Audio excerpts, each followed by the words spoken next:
single song that's about you, even though he writes so many of the songs, but like all of the songs that he writes, he doesn't focus on himself because he's never focusing on himself.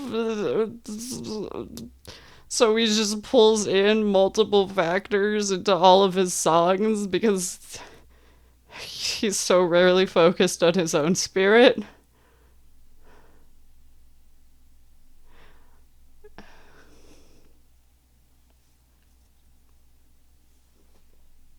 It really should have had that emotional support plushie. Do you think I could message my Gothic Enigma and request a stuffed animal? I think I need one. Hello, and welcome to Stray Kids, the Megaverse YouTube version. My name is Lullaby B. I am a therapist and clinical social worker, and this is my new standard YouTube introduction. You see, ever since I started streaming on Twitch, I've become very, very bad at remembering to do any sort of basic introduction for the when I transfer the recordings from Twitch to YouTube. So now I am putting in this rote introduction. Please watch it at least once. You don't need to watch it more than once, though. Like I said, my name is Lullaby B. First of all, and very importantly, if you happen to be one of my clients and you have found me, don't watch my K-pop content. Please don't watch my K-pop content. If you feel a deep and overwhelming need to watch my K-pop content, please talk to me first so that we can make sure that it is a clinically not inappropriate decision for you. Second of all, if you're watching my K-pop content and somehow you figure out who I am, which would probably not be that difficult, but you do so, please don't request me to be your therapist. That would be an inappropriate introduction to a therapist. Those disclaimers aside, if you're watching this, you are probably a number of videos into a reaction series, probably the Two Kids Room reaction series. I don't know how long this introduction is going to last, whether it's going to last beyond that or not, so I guess, I don't know. But if you are somewhere in a series of reaction videos from me, I might recommend going back to the beginning of the series, or at least watching episodes of the same people of whatever this episode is. I talk about a lot of stuff and I refer back to a lot of things because, as you notice, this is very long form content. That doesn't mean you necessarily have to, but there might be certain things that are very confusing or don't make sense to you if you haven't seen any of my prior content. Another disclaimer, I am not making this content for stray kids. If for some really bizarre reason you happen to be a stray kid, or happen to be somebody who feels very, very protective about how we talk about or refer to stray kids or think about them, this is going to be a lot of me analyzing words, relationships, behaviors, and trying really, really hard not to make assumptions about like inner workings of anyone's mind or like doing psychodynamic analysis or anything like that, but it might still be uncomfortable. So my recommendation is that if you're watching this and you're just uncomfortable and all you are is uncomfortable, don't. But if you're watching this and you are both uncomfortable but also interested or also fascinated by something, maybe it indicates a place for growth and opportunity to learn a little bit more, in which case maybe interact with it on a small scale. A reasonable scale for whatever your comfort level is. I bring up in these series a lot of potentially triggering, potentially complex conversations, and I don't really shy away from a lot of things, though I do try to put appropriate content warnings if something really feels like it gets to a point of potentially like being really triggering as a surprise to people. But overall, this is an analysis of a lot of things that might be difficult to experience. So take your time if you need to take your time. But yes, other than that, most of this is educational content, leveraging and using media that is well known and understood. As I said on one of my very, very, very, very, very first reaction videos, what I'm doing a lot of is saying, if I were in the place of a therapist, these are the questions I would have about this situation, and maybe some of the things I would recommend in somebody seeking assessment, diagnosis, or talking further to a therapist if they're experiencing something similar. So this is a lot about what you as stay might relate to in the kids and how that might be beneficial for you. I'm really, really, really honored that a number of people have told me that my series has helped convince them to seek therapeutic services or diagnostics themselves, or they've really discovered a lot about themselves or other people watching this, and that's really why I'm doing this. So I don't want anybody to be confused in thinking that I'm trying to say that anybody is that I'm trying to diagnose people for the sake of entertainment. I'm trying to identify traits that people might relate to in order to be an educational resource for them. That all being said, this is free educational resources. If my content is helpful for you, you could subscribe on Twitch. I'd really appreciate a subscription here because I can't monetize until I have 1,000 subscribers on YouTube. You can also support my Supercast if you would like to set up a monthly recurring type of Patreon-esque thing. Overall, I really, really try not to paywall like any of my content, so I don't have a lot of like special things for people who give me money over people who don't, because I really don't want to paywall content. But if you do decide to give me money and you have thoughts about what could be useful for supporters, you're always free to let me know. And with that, I do believe I've said everything that I need to say. Love you. Thank you so much, Stay. And let's get on with whatever this video is. We're doing Hyunjin. Apparently I'll cry. That's what I've been told. Where are my tissues? They're over there. This is fine. We'll figure it out. We're going to find out whether or not you're all correct in understanding how easy it is to make me cry. People did tell me that it made them cry more than Sungbin did. But people also told me that Felix and Chan would make me cry, and they didn't. So we'll see. We'll see if I trust y'all. What I know about this one, I have seen like the main clip that's gone around, I will admit. So obviously I know that they talk a little bit, at least, about some of Hyunjin's vocal issues, which I have a lot of thoughts on. And I'm really glad, actually, that I knew beforehand that I'll be going in with that, so that I could double check some things. And yeah, otherwise that everyone warned me I'll cry. And I don't know if that's the reason I'll cry or if there are other reasons I'll cry. I suspect it'll be a little bit of everything because I have a lot of feelings about Hyunjin and I don't even know why. I just do. I just do have those feelings. For folks on stream, and I mean, I guess YouTube folks as well, if you notice more cuts, there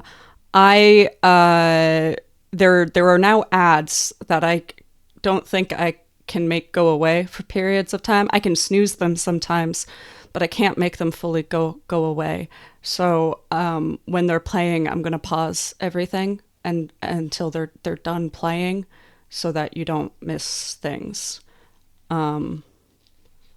If there's a way to make them actually go away for a period of time, I need to look that up.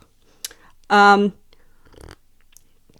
only say that because supposedly there will be one in 5 minutes. Do we have tissue? Okay, fine. I'll stand up and actually get them. They're here. They're back here. They're here. Okay, I have tissues now. Fine. You say, do we have tissues? I'll get tissues. Jeez. I should have brought an emotional support plushie is what I should have done. Should have brought my emotional support blowhage. Blowhigh? Blowhigh? I think it's called blowhigh. I don't know. The IKEA shark.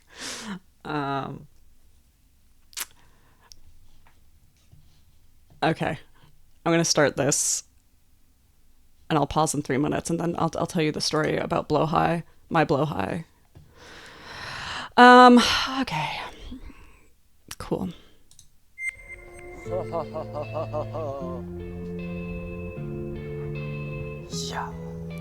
Escape is wild. That's unhinged.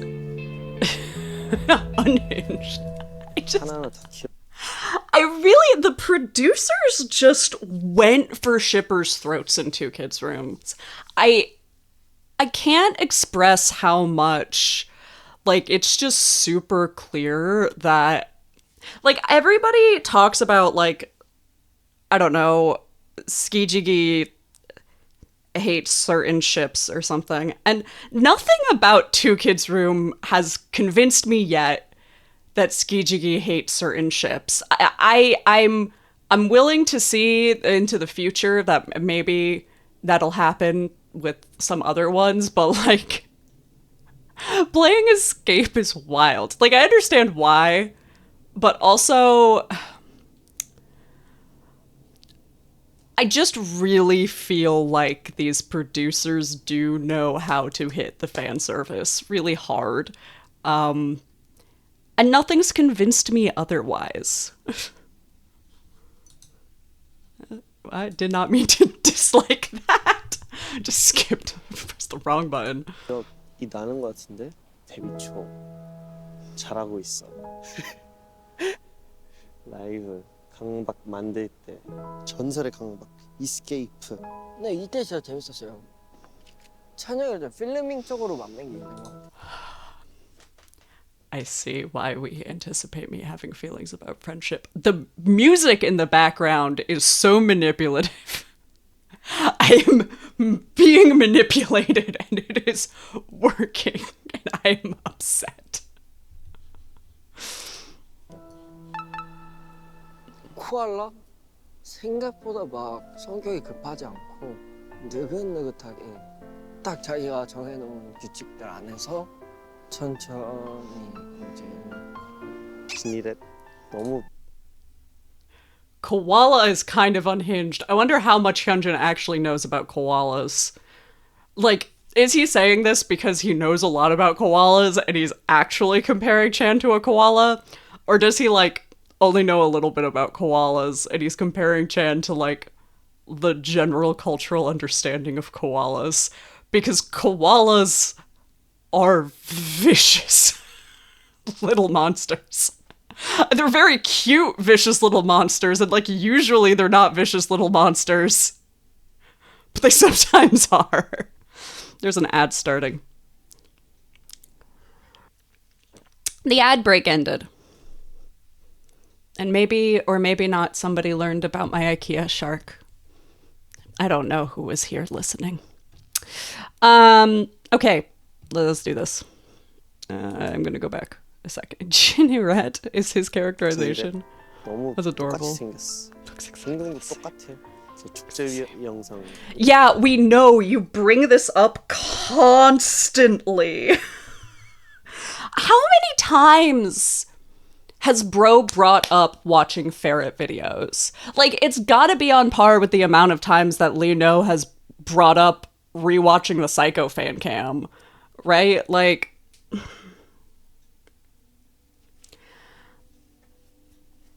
they're all so whipped for Hyunjin. 은근 많이 보거든요.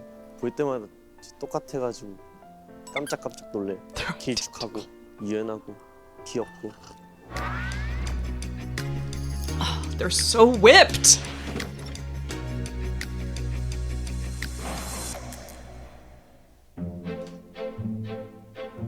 How's he gonna stem? What's his temporary It's cleaning. Yep, that tracks. Yeah. Yeah, no, that's...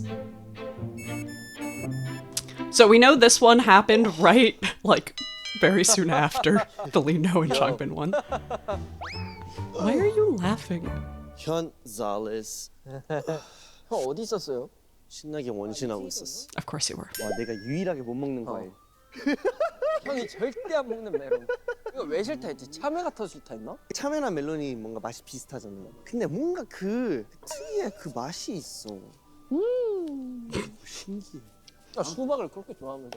어떻게 내 수박이랑 맛이 다르잖아. Different melons do taste different. 뭔가 참외도 느끼한 느끼하긴 해. 그런 느낌이 있어. Crazy. 이제 뭐 먹을 때 되게 오물오물 먹는 느낌. 나를 가장 좀 귀여워하는 사람인 것 같아. 귀엽긴 해. 내가 막 I don't know about that. Because I do feel like Chan and Lino are fighting for that title of person who finds Hyunjin the cutest. But like Hyunjin historically has forgotten that Lino finds him cute. So I don't know. And then there's Changbin, but it's kind of hard to know when you're taking Changbin seriously, like when is he joking versus when is he serious. Maybe Chan is the one who seriously finds Hyunjin the cutest, like who is not fucking around at all. That I could track that. 행복해하거나 만약에 신나 막 이러면 되게 옆에서 아이고 옆집 아들내미 잘 뛰어다니네 막 이런 느낌으로. 난 몰랐네. 그런 게 있어? 나는 약간 누군가 나를 사랑한다는 느낌을 좀 잘 파악하거든요. 응. 근데 옆에서 이렇게 하고 있으면 좀 사랑받는 느낌이 들어. 부담스럽게 느껴지진 않고? 아니. 아 그래? 난 좋아요. 아 그래? 그럼 다행이다. 사실 오늘도 뒤늦게 오는 거 보고 그냥 이거부터 그냥 기분이 너무 좋았고 그러면 저도 형이 기분 좋은 날 기분 좋아요. 그 공기의 흐름이 달라요. 근데 요새 No! Oh, I'm fucked. I'm so glad I didn't put on any makeup. Like, I'm already so fucked, y'all. I'm happy when you're happy.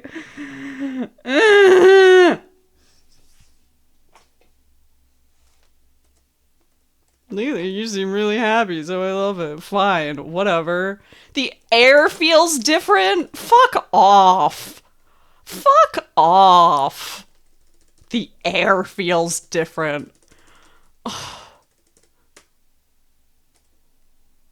The air feels different. The fuck is wrong with you?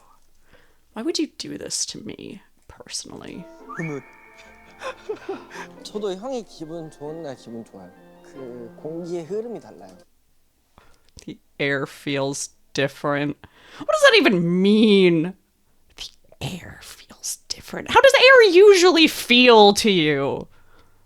I'm just gonna get bitter and petty with these fucking cute ass friendship lines. I can't do this shit.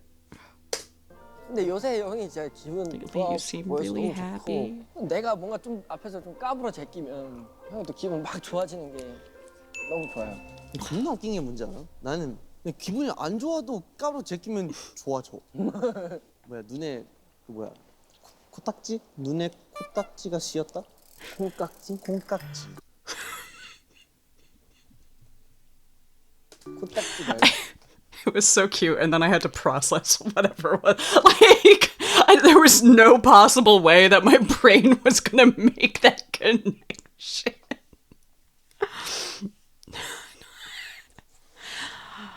Not booger. 그러면 눈에 코딱지가 꼈습니다. 코딱지. 콩깍지. 그치 내가 어디 밖에서 이런 얘기하면 얼마나 창피하겠어. 근데 진짜 귀여운 포인트예요. 이게 바로 찬영의 매력입니다. 난 그건 줄 알았지. 그냥 그만.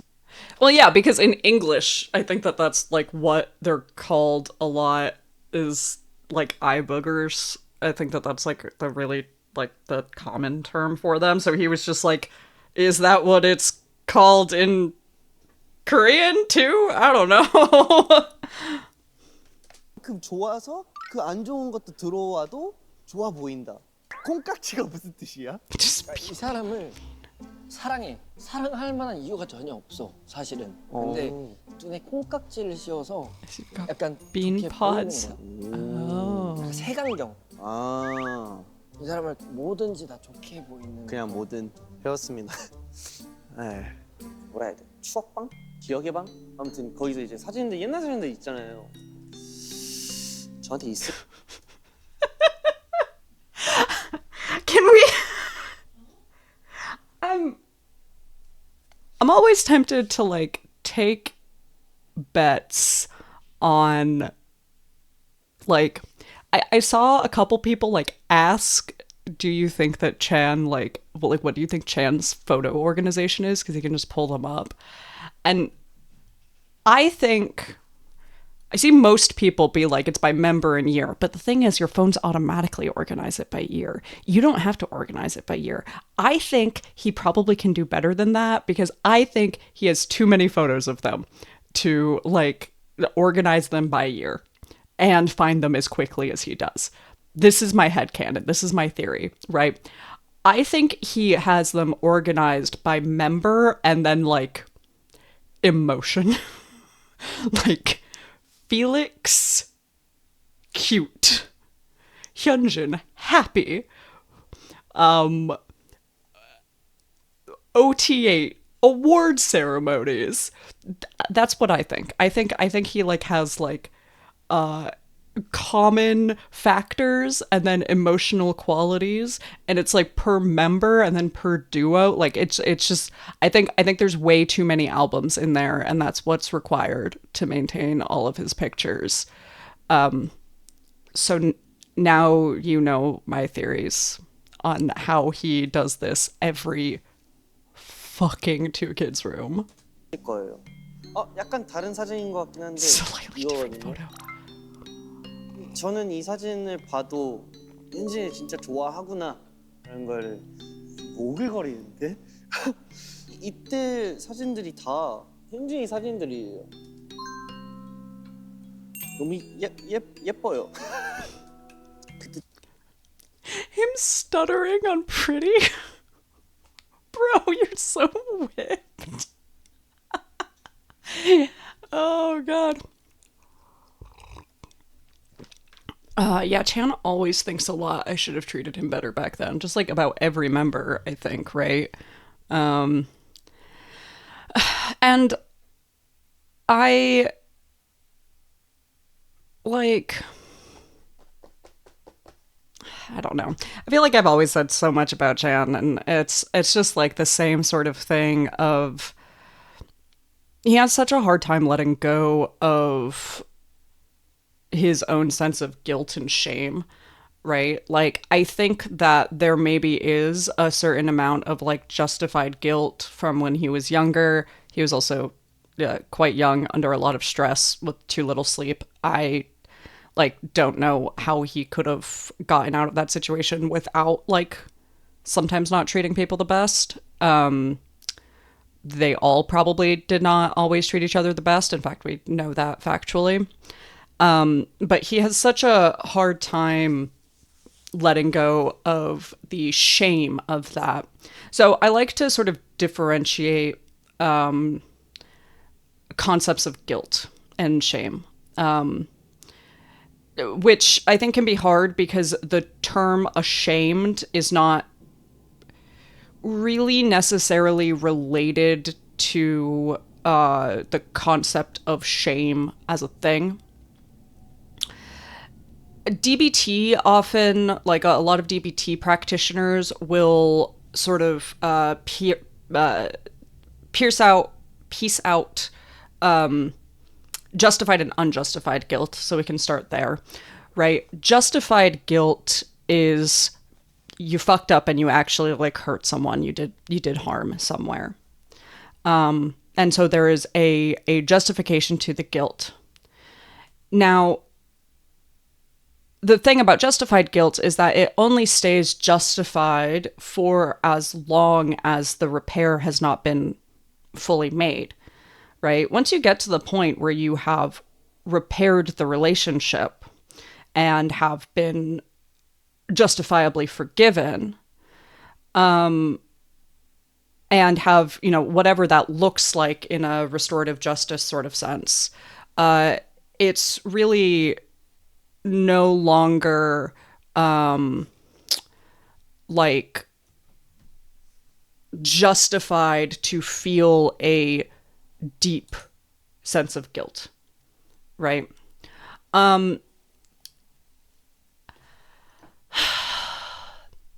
That so that's sort of our sense of what justified guilt is. It can be unjustified guilt either when there is no like really when there is not a relational rupture to be repaired due to a mistake that you made.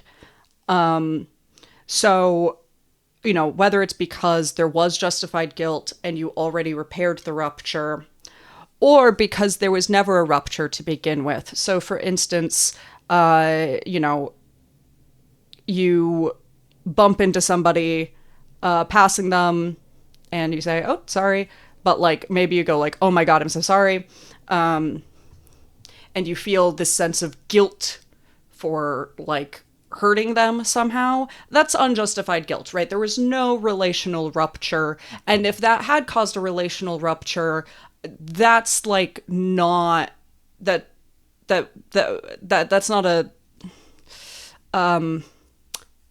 super rational, like not a super based in reality reason to have a rupture with somebody. So it's probably really not necessary to feel a sense of a sense of guilt from it, right? So we have a couple reasons why we might get an unjustified guilt. Unjustified guilt is sort of about specific actions, and it's very often based in a sense of shame. Shame is sort of this separate thing. And the way that I describe shame, and there's a lot of different ways that people describe shame in this world, right? So, you know, this is not like a universal definition of shame. This is just a way of conceptualizing it that I've found to be very helpful for folks. Shame is the sense of being somehow fundamentally like wrong, usually at something that's important. So very often, you know, people feel a sense of shame because they have this sense of being like fundamentally a bad person. So they'll feel ashamed because they feel like they're a bad person. Sometimes people will have a sense of, you know, shame over like being a bad artist, let's say. So if somebody finds their artistry really important to them, they might feel this sense that they are fundamentally a bad artist, that there is something fundamentally wrong with them as an artist, and that they have to, you know, somehow change who they are, how they are, what they're doing if they wanted to be a good artist. So a lot of shame is based in that fundamental attribution error, that there is fundamentally something wrong with us. So Chan has like exhibits a really, really high sense of shame. A lot of times this is very common of people with insecure attachment styles, especially if they are high on a preoccupied attachment style. Well, it can really be either. A lot of times even people high on avoidance like will end up in shame spirals due to their avoidant behavior. But, you know, I've sort of talked in past videos about how preoccupied attachment very much sits in the sense of like, there is something wrong with me, and so I have to prove that I'm lovable to everybody else. Shame really, really latches on to unjustified guilt. So shame will pull in as many examples as possible to prove itself out. Shame is also a big component in certain control-oriented mental health concerns, including several personality disorders. Shame is like kind of one of the primary motivating factors in a few different personality disorders. You know, in some ways, you know, NPD can be related to a sense of shame, right? That defensive grandiosity, BPD as well, that like fear of being abandoned due to who you are. So, you know, cluster Bs tend to have a lot of that. OCPD, so obsessive compulsive personality disorder, separate from OCD, one of the big differential qualities is that OCPD is like really, really based in a sense of shame. And a lot of the obsessive compulsion is the hyperfixation on your own feelings of shame.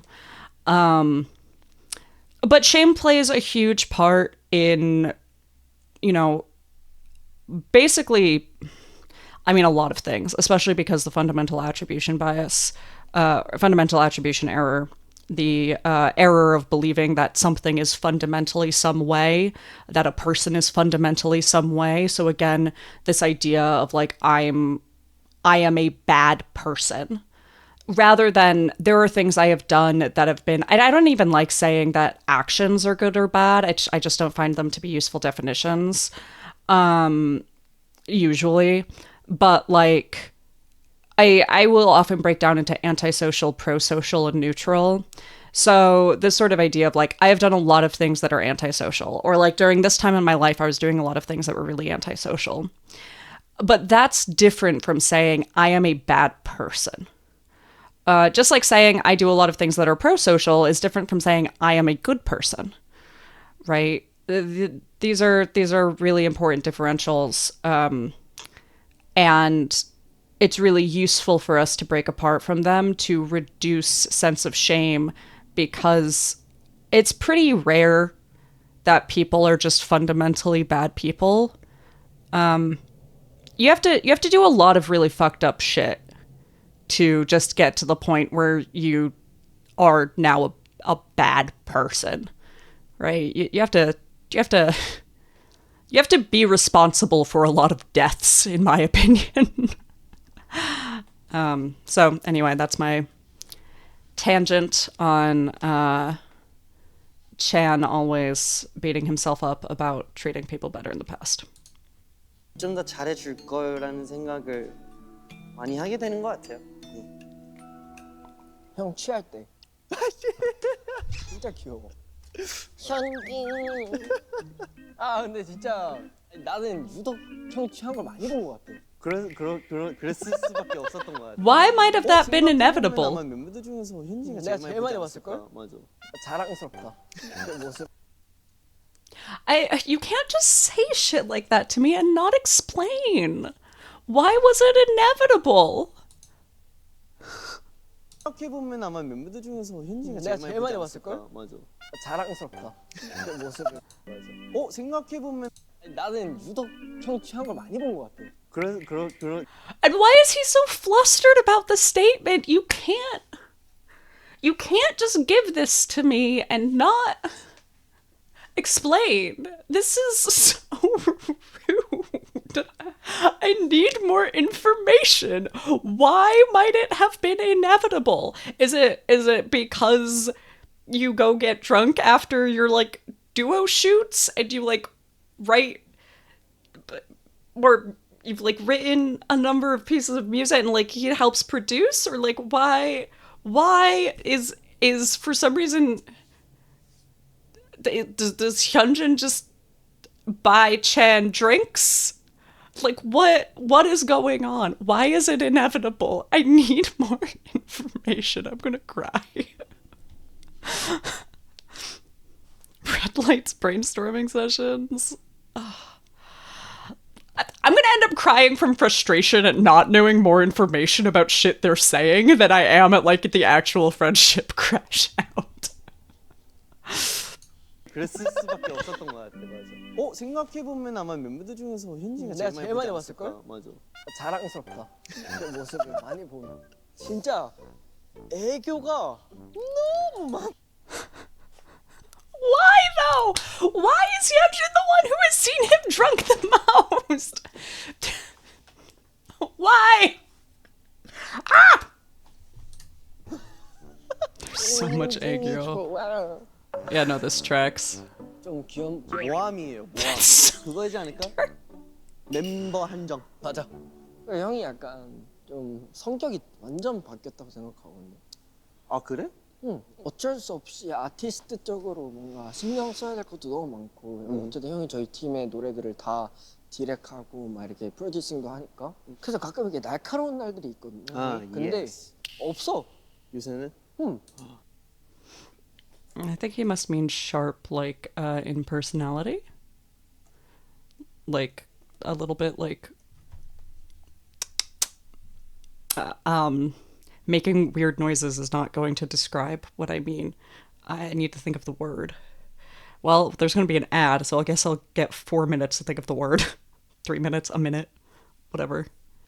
I think he must mean sharp. When I see the word sharp as a translation, I think about like clever, I suppose. But I think that they mean like 어쩔 수 needly. 없이 아티스트 쪽으로 뭔가 신경 써야 될 것도 너무 많고 어쨌든 형이 저희 팀의 노래들을 다 디렉하고 막 이렇게 프로듀싱도 하니까 그래서 가끔 이렇게 날카로운 날들이 있거든요. 아, 근데 yes. 없어. 요새는 그래서 내가 뭔가 더 형이 너무 편해졌어. 약간 인상도 좀 푸근하게 바뀐 것 같아. 다행이다. He worked so hard on that. That's so great. He's talked so much about having like worked really really hard to try to be more comfortable for the members and like try to be more relaxed, and that's just like really exceptional work and must have involved so much feedback and so much especially with how much shame he holds. It would have been really easy for him to simply avoid doing that work.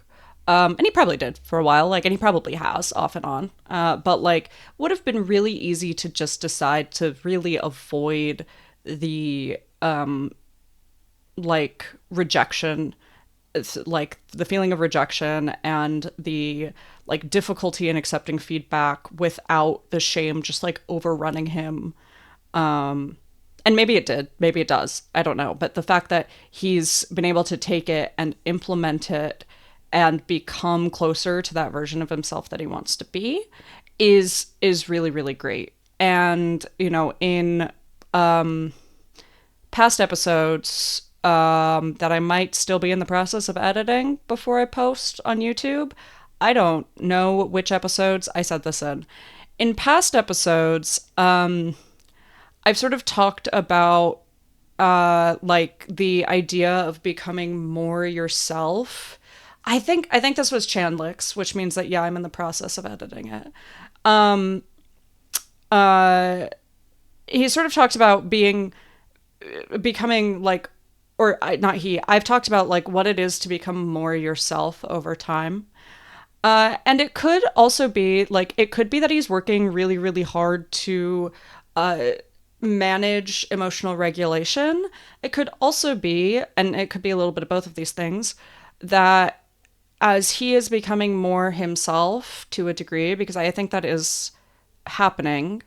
I mean, that's mostly conjecture. I don't have like hard data to sort of say like he seems to be coming into his own more as a person, but as it seems like he is becoming a little bit more himself, you know, it could be, and it probably is, that a lot of that sharpness, a lot of that prickliness, a lot of that like tension was more of, you know, I don't want to say trauma behavior per se, because it implies like the knowledge of specific traumas and things like that, which we have some knowledge of specific traumas, and like he has talked about that before, and like he's talked enough about his mental health that like we can say really definitively that he has trauma behaviors. I just don't know necessarily that this is one of them. But like it could be that this like prickliness or tension was some type of trauma behavior or some type of control behavior, like over controlled behavior. I've talked about China and over control a lot, but you know, that tension was not really part of his value set and who he wanted to be and what he wanted to show, but much more the sort of like fear, need to control, or trauma that he had experienced showing in itself. And so as he's moved into his own more, that's come down. Again, it could also be a combination or something else. But it's really, really wonderful that like this is something that was really important to him, and it's a goal he's managed to accomplish. And it's also incredibly lovely of Hyunjin to like give that compliment and be like, I know that you have tried on this and you have like succeeded, you know. 그래도 날카로운 날들이 있기는 할 텐데. 형이 날카로워 보여도 내가 장난쳤을 때 안 받아준 적이 없어. 바로 풀려. 신기해. 그래서 지금 너무 좋아요. 허허. 아주 좋은 칭찬이구만. 찬이 형이 좀 나한테 관대해요.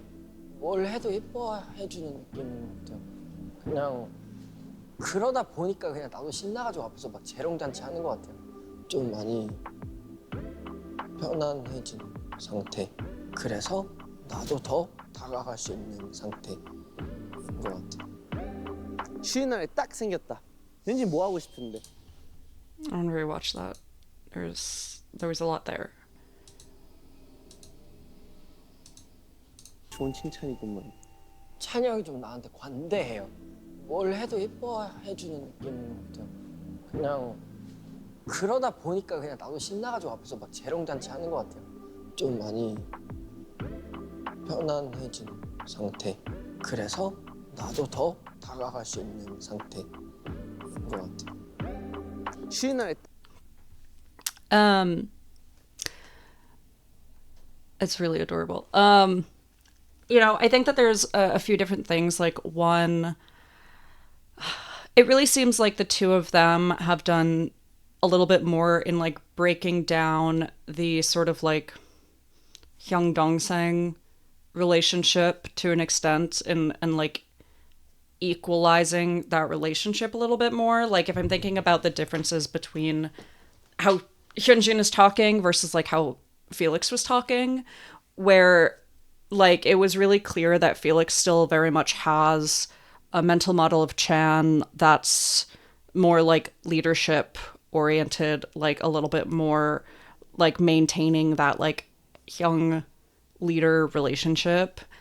Like what Hyunjin is talking about sort of implies a lot more kind of like blurred lines of that type of relationship. And like even the fact that Hyunjin is so willing to like kind of openly compliment in this way and give this sort of like positive reinforcement feedback that we see a lot of like the Hyungs doing for the Dongsangs. I think that there's also probably an extent to which, I think that like Hyunjin talking about like Chan always sort of being willing to laugh at his jokes or at his cuteness does tell me that like this is a little bit more of like Chan's more natural sense of self is this sort of looser version, right? Like that maybe the version of him that is sharper, that is sort of more on that like line of fear that might lead to like some anger or frustration or things like that is more like that's not as much part of his like core sense of self, that he does want to be comfortable, and that he also Hyunjin is sensitive, and I think probably would not respond as well to a leader who like was really sharp with him even when he was trying to joke around. And so I think to an extent, like being a good leader for someone like Hyunjin probably requires giving a lot of like sweetness, right? In that way. 딱 생겼다. 현진 뭐 하고 싶은데?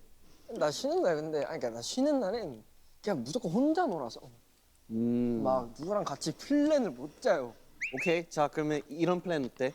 자, 메인 주제가 쇼핑이야. 오케이. 쉬는 날이야. 쉬는 날이면 전날 현진이는 100% 늦게 잘 거야. 그러면 일단 만나는 시간 대충 한 2, 3시쯤 생각을 해. 그때쯤 일어나서 배고플 거야. 밥부터 먹어. 메뉴 정해진 것도 없어. 왜냐면 현진이는 뭘 먹고 싶은지 근데- 난 몰라. 2시에 일어나. 그럼 밥을 그때 시켜야 될 거 아니야? 아 그때 바로 시킬 거야? 그럼 1시에 일어나서 밥을 시키고 다시 자야 되나? 아, 난 이래서 못 자겠어. 그러니까 밥을 시키는데 내가 뭘 먹고 싶은지를 일단 전날에 알 수가 없어. 그래서 다음날 일어나서 밥을 시키려면 배달 어플 들어가서 뭐가 먹고 싶은지 바로 생각이 나야 돼. 그래서 막 내가 만약에 3시에 나가야 돼. 응. 그럼 나 이제 오후 1시부터 스트레스 받는 거야. 나 지금 뭐 먹고 싶지? 나 늦었는데 나 샤워도 해야 되고 뭐도 해야 되고.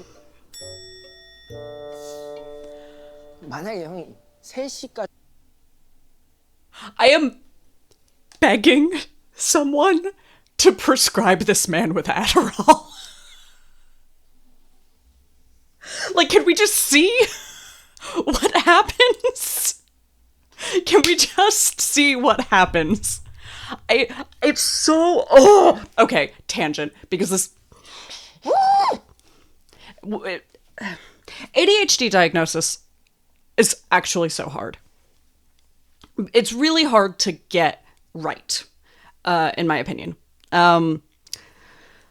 because and like I've known a number of psychologists and psychiatrists who sort of like agree with this perspective of like, if there is pretty much any trauma in the system, like any severe trauma in the system, significant trauma and ADHD look pretty much identical. I've had a number of clients come to me like, well, past psychologists have thought that I was ADHD and diagnosed me with ADHD, but a different psychiatrist told me that I really need to resolve the trauma issues before I do an ADHD diagnosis. And I was like, yeah, I super agree with that psychiatrist. The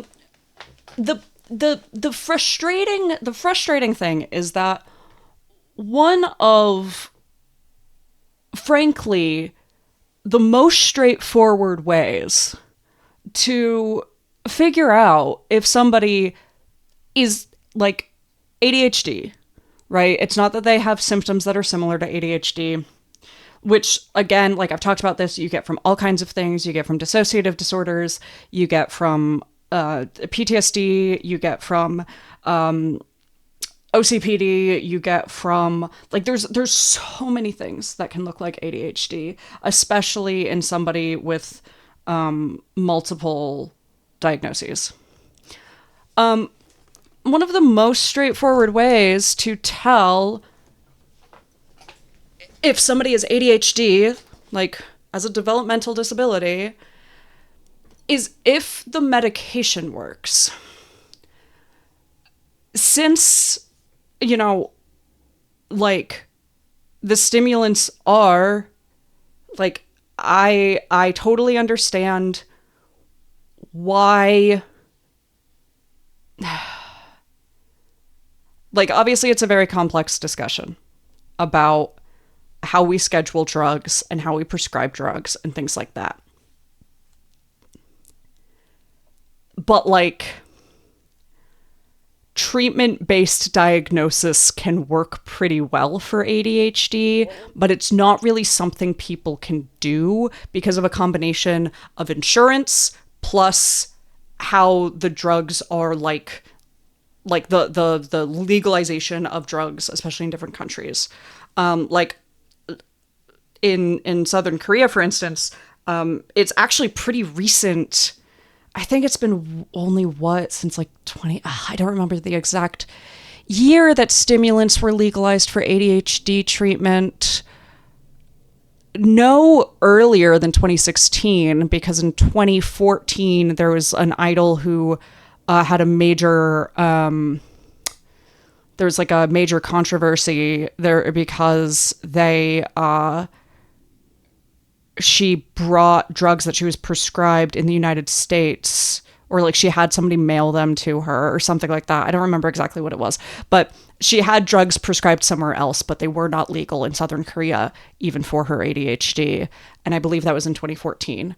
So no earlier than 2016, but I want to say it was a little later than that certain stimulants, maybe it was only one, maybe it's only one also, were legalized in Southern Korea for ADHD. So like, also difficult to do treatment-based diagnosis in situations like that. There are, some medical issues that get helped by stimulants that can kind of look like ADHD, but there's usually other signs that it's a medical concern that's not ADHD. So, for instance, like chronic fatigue syndrome, right? Usually gets managed with stimulants, and there are some overlapping features, but there's other factors to chronic fatigue syndrome that like would make it more obvious that that's what was going on than just like diagnosing somebody with ADHD. So anyway, that was my rant about ADHD diagnosis, which I went on because I just feel like it would be interesting for him to have a psychiatrist like prescribe Vyvanse. I just really think it'd be interesting for him to see what would happen, because this is one of the most ADHD stories I've heard him tell, and that's so impressive, because he's also the one who set up Bixby Where's My Phone, because he said he loses his phone probably 30 times a day, right? Like,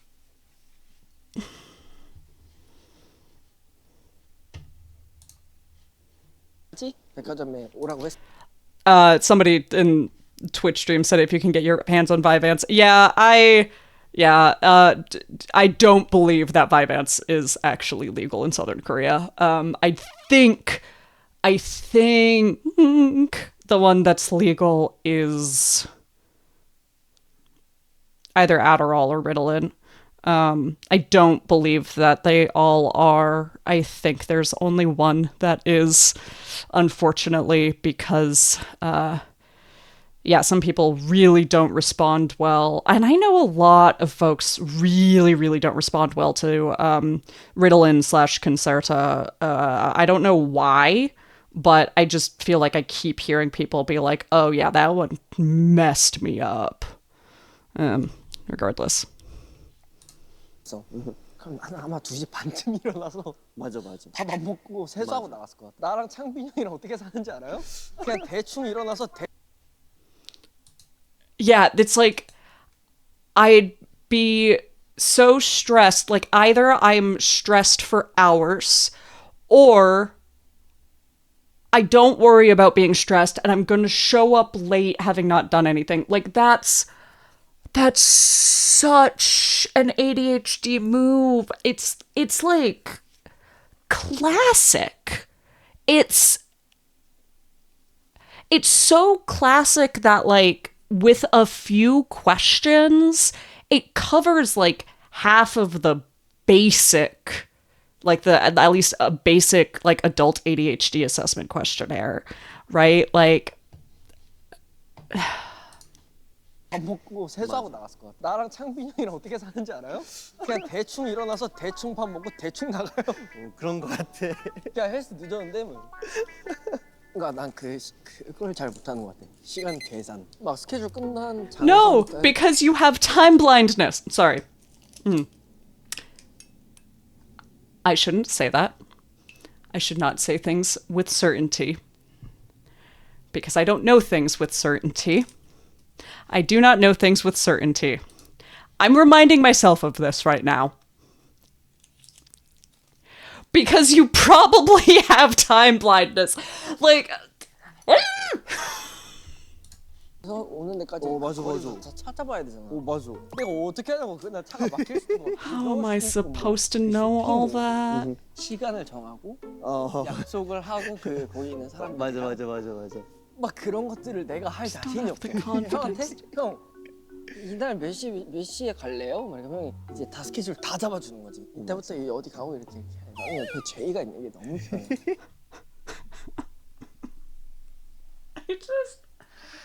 I'm glad that at least he's the type of, probably I could not say with any certainty, and I am not diagnosing him. I just really think that maybe it would be helpful to ask a psychiatrist about the possibility of ADHD. At least he's the type of that person who likes that somebody else is planning things for him. It can be pretty easy to have those types of things, but then still really have issues with control yourself, and get really frustrated if other people are like making decisions for you. So it's good that he at least has the attitude of like, oh, cool, it's convenient that somebody else is making decisions for me. 나 혼자서는 지금 당장 해야 할 것밖에 못해. 그 다음 미래에 무언가를 막 할 수 없어. 나 쉬는 날. I'm really thinking about when Hyunjin said, and I am so surprised that like I didn't see anybody mention this. I think people were too busy noticing other things. But I haven't watched the whole interview yet, but in the interview with Hyunjin and Chan, and oh my god, I don't remember what it's called. It was a recent one with Hyunjin and Chan. We'll figure it out, or you'll figure it out, and I will elsewhere. It was super recent. They were eating food at a restaurant. Hyunjin said at one point, yes, with Monster X. Yeah, that sounds right.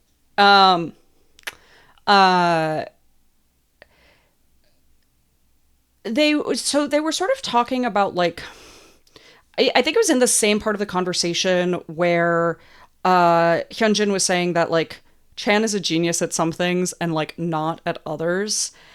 And oh, you know what? They had asked Hyunjin if he would have been an artist if he hadn't been an idol. And he said that he wasn't sure that he'd be doing anything. And I think that like this really speaks to that. He clearly, like, we know that he struggles with self-esteem and with ideas of self-competency.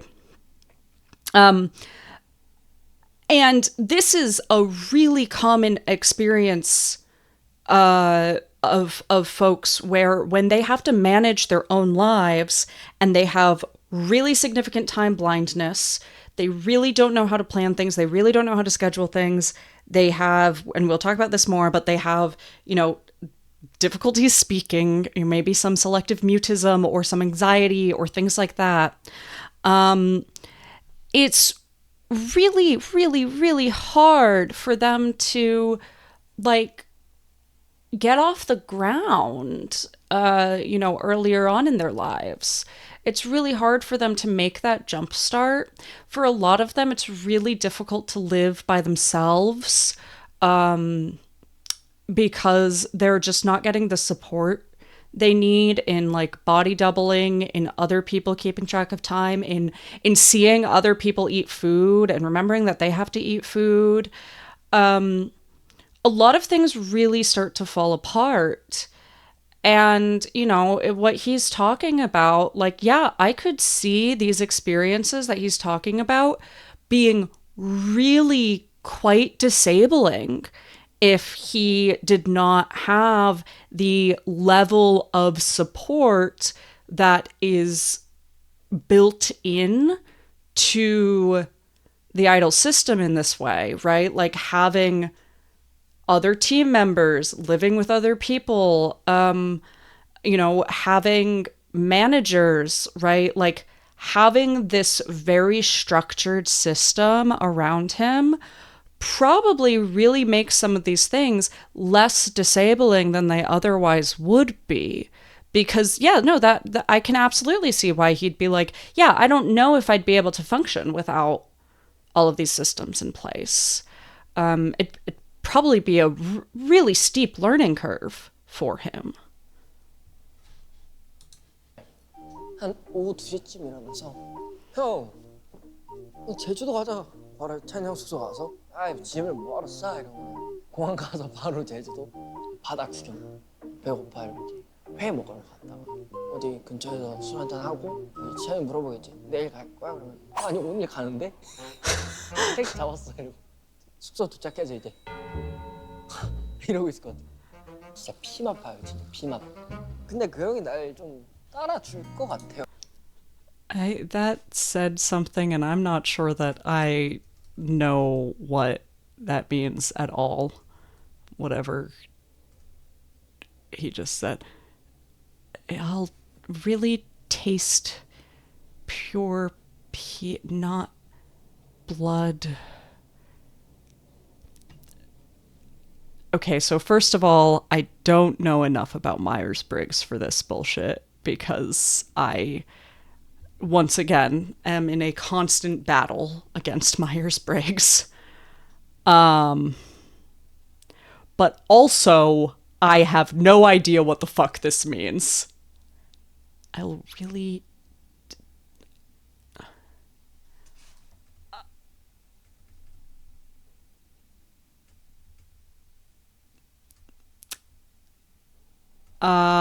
But yes, so this is also the pension?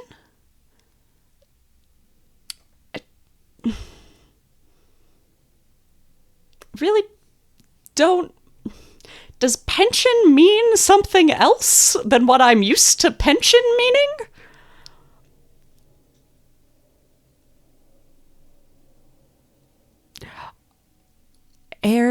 An Airbnb kind of place. Okay. Thank you for informing me of that. Okay. I'm just used to the idea of a pension being like monetary. I was like, what does that mean? Okay. This is also like a really classic ADHD thing is like, I have energy right now. I have energy at this exact moment, and I'm going to use 100% of it. I have a lot of ADHD clients who came to me experiencing quite severe autistic burnout. And one of the big things that I would talk to them about is that when we're recovering from autistic burnout, separate from occupational burnout, and both of these things are kind of separate from what a lot of people colloquially refer to as burnout, which I'm not sure exactly what they mean because it's like highly colloquialized, but it's a highly colloquialized clinical term. But when somebody is recovering from autistic burnout and they are also ADHD, what they tend to be very, very used to is exactly what I just said, which is having a whole bunch of energy and then burning through it instantly. Just 0 or 100, right? If they haven't been doing anything at all, it's really difficult to get up the executive functioning to do something. If they start doing something, they will do it until they are run to the ground. And it won't be part of their mental math to be like, hey, at the end of the day, I'm going to feel like shit if I do it this way, right? I'm not going to be in a sustainable place if I do it this way. And so the metaphor that I'll often use for them is sort of building the skills to, like, what I'll say is that they're sort of like a battery that's at 15%. They're a battery that's at 15%. And what they keep doing is they keep going down to 0, charging it up to 15, going, oh my gosh, I've got 15%, and then burning it to 0, which results in your battery exploding. Like, that's what happens if you keep doing that to your phone battery. And what we need to do is work on, okay, right now you're at 15% energy. We need to increase your energy overall, right? So we need to start working on getting you up to 20 to 30 to 50, and then helping you work on what it is to use less energy before recharging again, right? We don't want you to get below 15% energy. That's why you're burned out. So let's get you up to 20 and then see what it's like to only use 5% before you recharge a little bit. This usually takes, let's see, I think with my clients, this has usually taken about a year, depending on context, situation, etc., and so forth. But that's a lot of what I talk to them about because, again, it's just so easy to just use up 100% of your neurotransmitters when you don't have a sense of the future, right? When you're like, I don't know what tomorrow is. I don't know how I'll feel tomorrow. There's too many variables. How could I possibly know how I'll feel tomorrow? It's like, well, you could use data from yesterday and from last week and from 6 months ago. But with ADHD, it's like, no, I can't. Same with dissociation. ADHD and dissociation are very similar in this way. There's really very little recollect of what things have been like in past experiences to use as factual information for what they will be like in the future. So even though, like, a lot of people would be able to logically put together, okay, if I wake up at 2 p.m., immediately go to Jeju, do all of these things, I'm going to be roughed out by the end of it. If there's no real strong, like, understanding of how your body does that, then you're just going to be like, I'm going to go to Jeju. I technically have the time and energy to do all these things, so that'll be fine. Until it's not. We've got another ad break incoming, so I don't really have anything more to say on that, but I also don't want to start this for 49 seconds. So I'm going to think of what story I'm going to tell over the ad break. 이제 이러고 있을 것 같아. 진짜 피만 봐요, 진짜 피만. 근데 그 형이 날 좀 따라줄 것 같아요. 그냥 너 하고 싶은 대로 해, 뭐 이러면서. 아닌가? 전 제 여행 아무도 필요 없어요. 현진이가 뭘 하고 싶은지를 다 받고 그거에 맞춰서 이렇게 짜지 않을까. 계획을 세워도 현진이 기준으로 맞춰서 세워야지 제 기준으로 맞추면은 얘 너무 스트레스 받을 것 같은데? 여행 못 가요. 내가 지금 작업하고. Oh, that's really just reminding me of, like, what he talked about with Changbin, about how so much of his, like, scheduling, it takes into consideration, like, the realistic pace of others. This is probably a very hard learned skill from him. He probably really had to, like, that's one of those skills that leaders develop over time, is recognizing that, like, you cannot force people to move at your pace no matter what you do. And if you try to plan for them to do so, it's not gonna work. So, you know, just a really strong, like, leadership point on skills Chen developed as a leader and as a friend. 하고 싶은 곡 있잖아. 약간 마이 케미컬 로맨스 같은. 맞아. 어때, 잘 될까? 아니요? 그럴 수도 있지. 금방 할 것 같아. 사비는 이미 다 나와서. 그 최근에 우리 팬싸 하면서도 그 얘기 하던데, 강박 3 만들 생각 없냐 이러면서. 항상 하고는 싶지. 계획은 항상 있지. 또 기회 되면 또 신나게 만들겠지. They made Red Lights 2 like super soon after Red Lights 1. I really got the impression that they would be doing that soon based on their jokes about it during the tour. And that could just be them trying to force themselves to actually get it done. Because they keep promising it. 나 그냥 노래도 노는데 뮤직비디오를 빨리 찍고 싶어. 너무 재밌었어. 나 너무 재밌었어. 야 형도 약간 몰입 잘하잖아. 그냥 우리 둘 다 NF여서 그래. 우리 둘 다 우리 생각 둘 다. 많고. Okay, they skipped around a lot to like talk about this without telling us about it, but it made it sort of confusing. 그 최근에 우리 팬싸움에서도 그 얘기하던데 강박 3 만들 생각 So 없냐? is the song they're talking about of 아니요?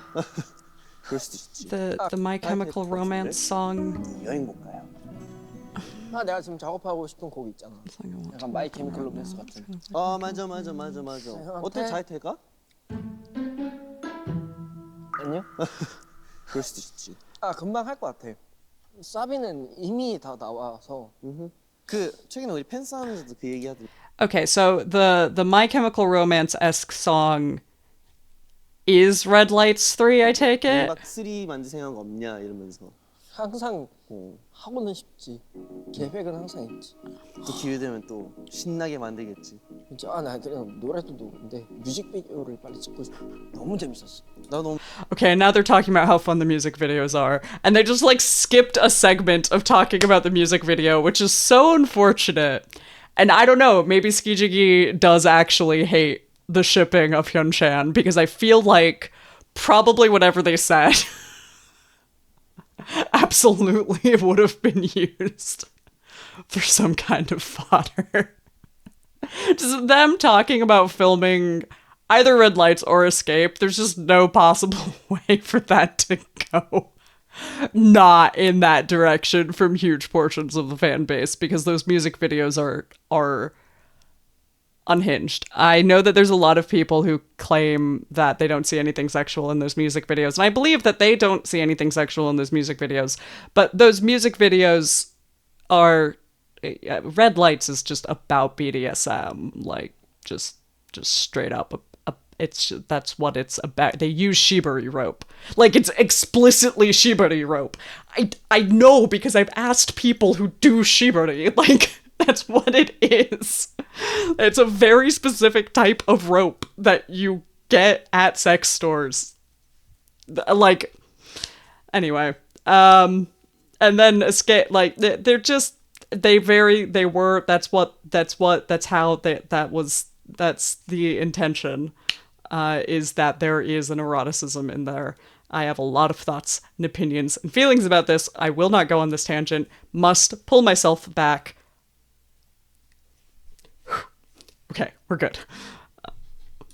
재밌었어. 야 형도 약간 몰입 잘하잖아. 그냥 우리 둘 다 NF여서 그래.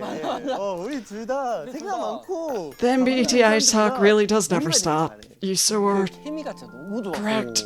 서로 그냥 막 이글이글 막 나는 이미 황현진이 아니야. 난 이미 그 캐릭터야. 현진이 연기하는 거 한번 보고 싶긴 하다. 못해요. 뮤직비디오 연기랑 똑같은 거 아니야? 근데 말을 해야 돼. Yeah, the idea of Hyunjin trying to memorize lines, I just don't see that working out well for him. Of like memorizing and then delivering.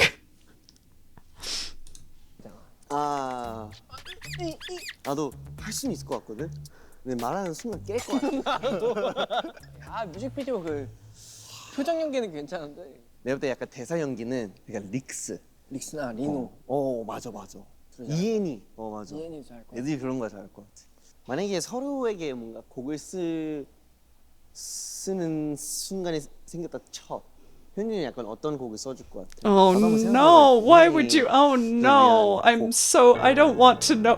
Don't give me the background music. Oh, fuck off. 주제는 정한 것 같아. 진짜? 이러니까 작업 속도가 빠르고. 다르다. 되게 흔한 주제일 수도 있는데 현진이가 생각하는 이 사랑에 대한 주제일 것 같아. 근데 쓰는 내가 너무 부담스러워. 부담이 클 것 같아. Chan's like, that would be the right thing to write about, but that's too many emotions for me to manage in a song. I don't know. Can you imagine sitting there trying to like internalize, like empathize with Hyunjin's sense of love. I can because I'm pretty sure I do. I mean, it's obviously hard to tell. I don't know him. I haven't talked to him explicitly about this. Um, but I get the sense that we have very similar senses of love in some ways, and it's a lot. And I wouldn't recommend that people spend too much time trying to empathize with it because it's too much. It's unnecessary. 싸. 형이 곡 써준다. 나 트랙만 써줄게. Just make you the track. 나는 나에 대한 노래를 쓰고 싶어 할 것 같아. 그러니까 나 that 말고 mean? 형의 형. 오. 자신. 그러니까 형은 형이 1순위가 아닌 것 같은 사람이야.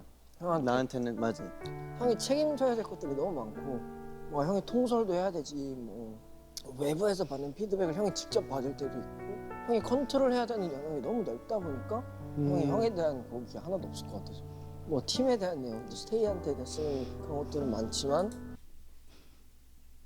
You don't have a single song that's about you, even though he writes so many of the songs, but like all of the songs that he writes, he doesn't focus on himself because he's never focusing on himself. So he just pulls in multiple factors into all of his songs because he's so rarely focused on his own spirit.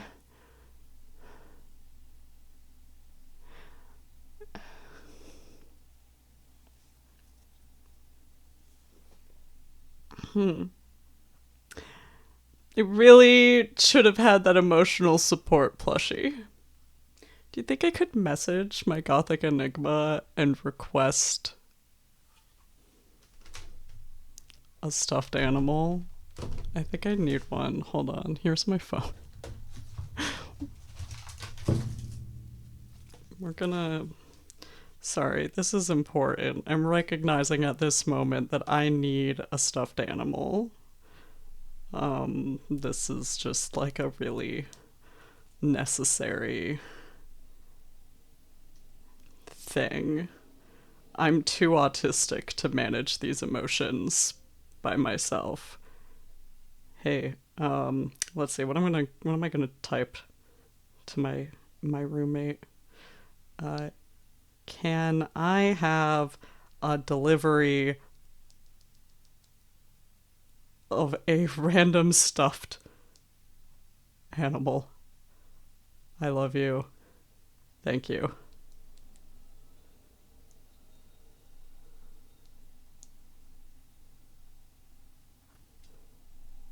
Okay. This has been a very important... I really wasn't ready to come back to this, honestly.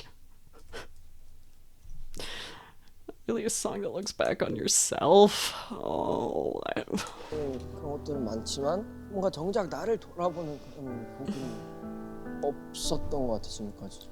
자신이 없어 그런 거 쓸 자신. 그런 곡 한번. I need Hyunjin to stop being so empathetic. I need Chan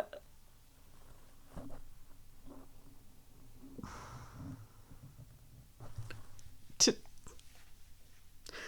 do more therapy. I don't know.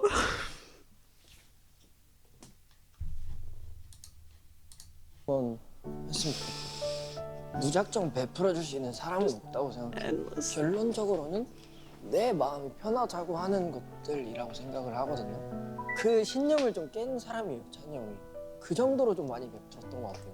그러니까 이 형이 마음 편하자고 뭔가 이렇게 하는 게 아니라 뭔가를 책임지려고 하는 거 그리고 이 사람들을 위해 하는 행동이라는 거를 좀 많이 느꼈어요. 그러면 사람이 나를 사랑해야 남을 사랑할 줄 안다고 생각하거든요. 그러다 보니까 형이 지금 부족한 부분은 본인을 사랑하지 않음에서 나오는 것 같아서 그런. I actually really like this distinction that he's mentioning. And I usually really am not a fan of the, like, you have to love yourself to... Oh, my Gothic Enigma can't... Right, I forgot.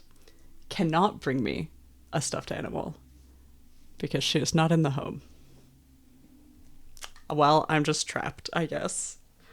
I'll hold my water bottle tightly.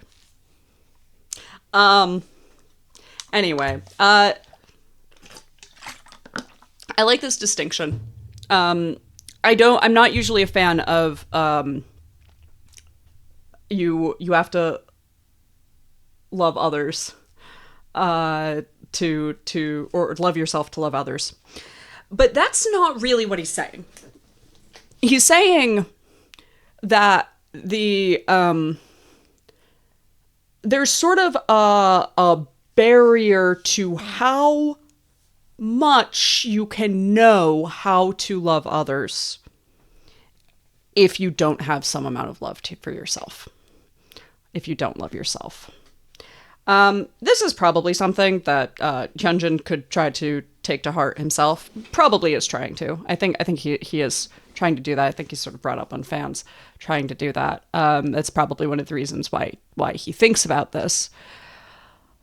I actually think that is true to a very large extent. I think that when there is deep insecurity, when there is a deep lack of love for yourself, when there's a deep sense of self-hatred, especially, and all of these are sort of different things, but when those exist, the focus ends up being a lot on how to self-soothe that deep insecurity, rather than how to effectively love others.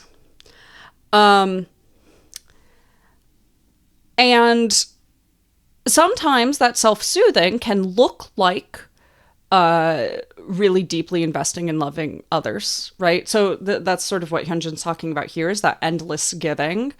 This is sort of like the Giving Tree thing, right? The book The Giving Tree, that's like very fucking depressing. And like what endlessly giving does to you when you essentially don't have the self-love and self-care to ensure that you don't give away everything. The fact of the matter is that most people who we love, who reciprocate that love, they want us to love ourselves, and they want us to take care of ourselves.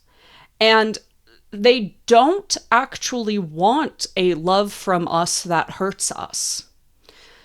People who truly authentically love who we are and like our core selves and our like the honest version of ourselves, right? Becoming more yourself. People who love the who you are rather than what you do for them, are not going to abandon you because you love yourself, because you're taking care of yourself. And in fact, your relationship with people improves the more you take care of yourself, the more you engage in an honest love for yourself. I think a lot of people end up, when they think about like loving themselves too much, or when they think about loving themselves, they worry about loving themselves too much. And they end up thinking about like narcissism, which the word narcissism is different from the clinical diagnosis of being, of having narcissistic personality disorder. And they are really completely unrelated. And NPD being arguably like I'd say like one of the top like 3 most stigmatized diagnoses in the DSM, along with ASPD and, probably, I don't know how many are really stigmatized quite as much as that. Maybe like schizophrenia. But even that, I really wonder if it has as much stigma.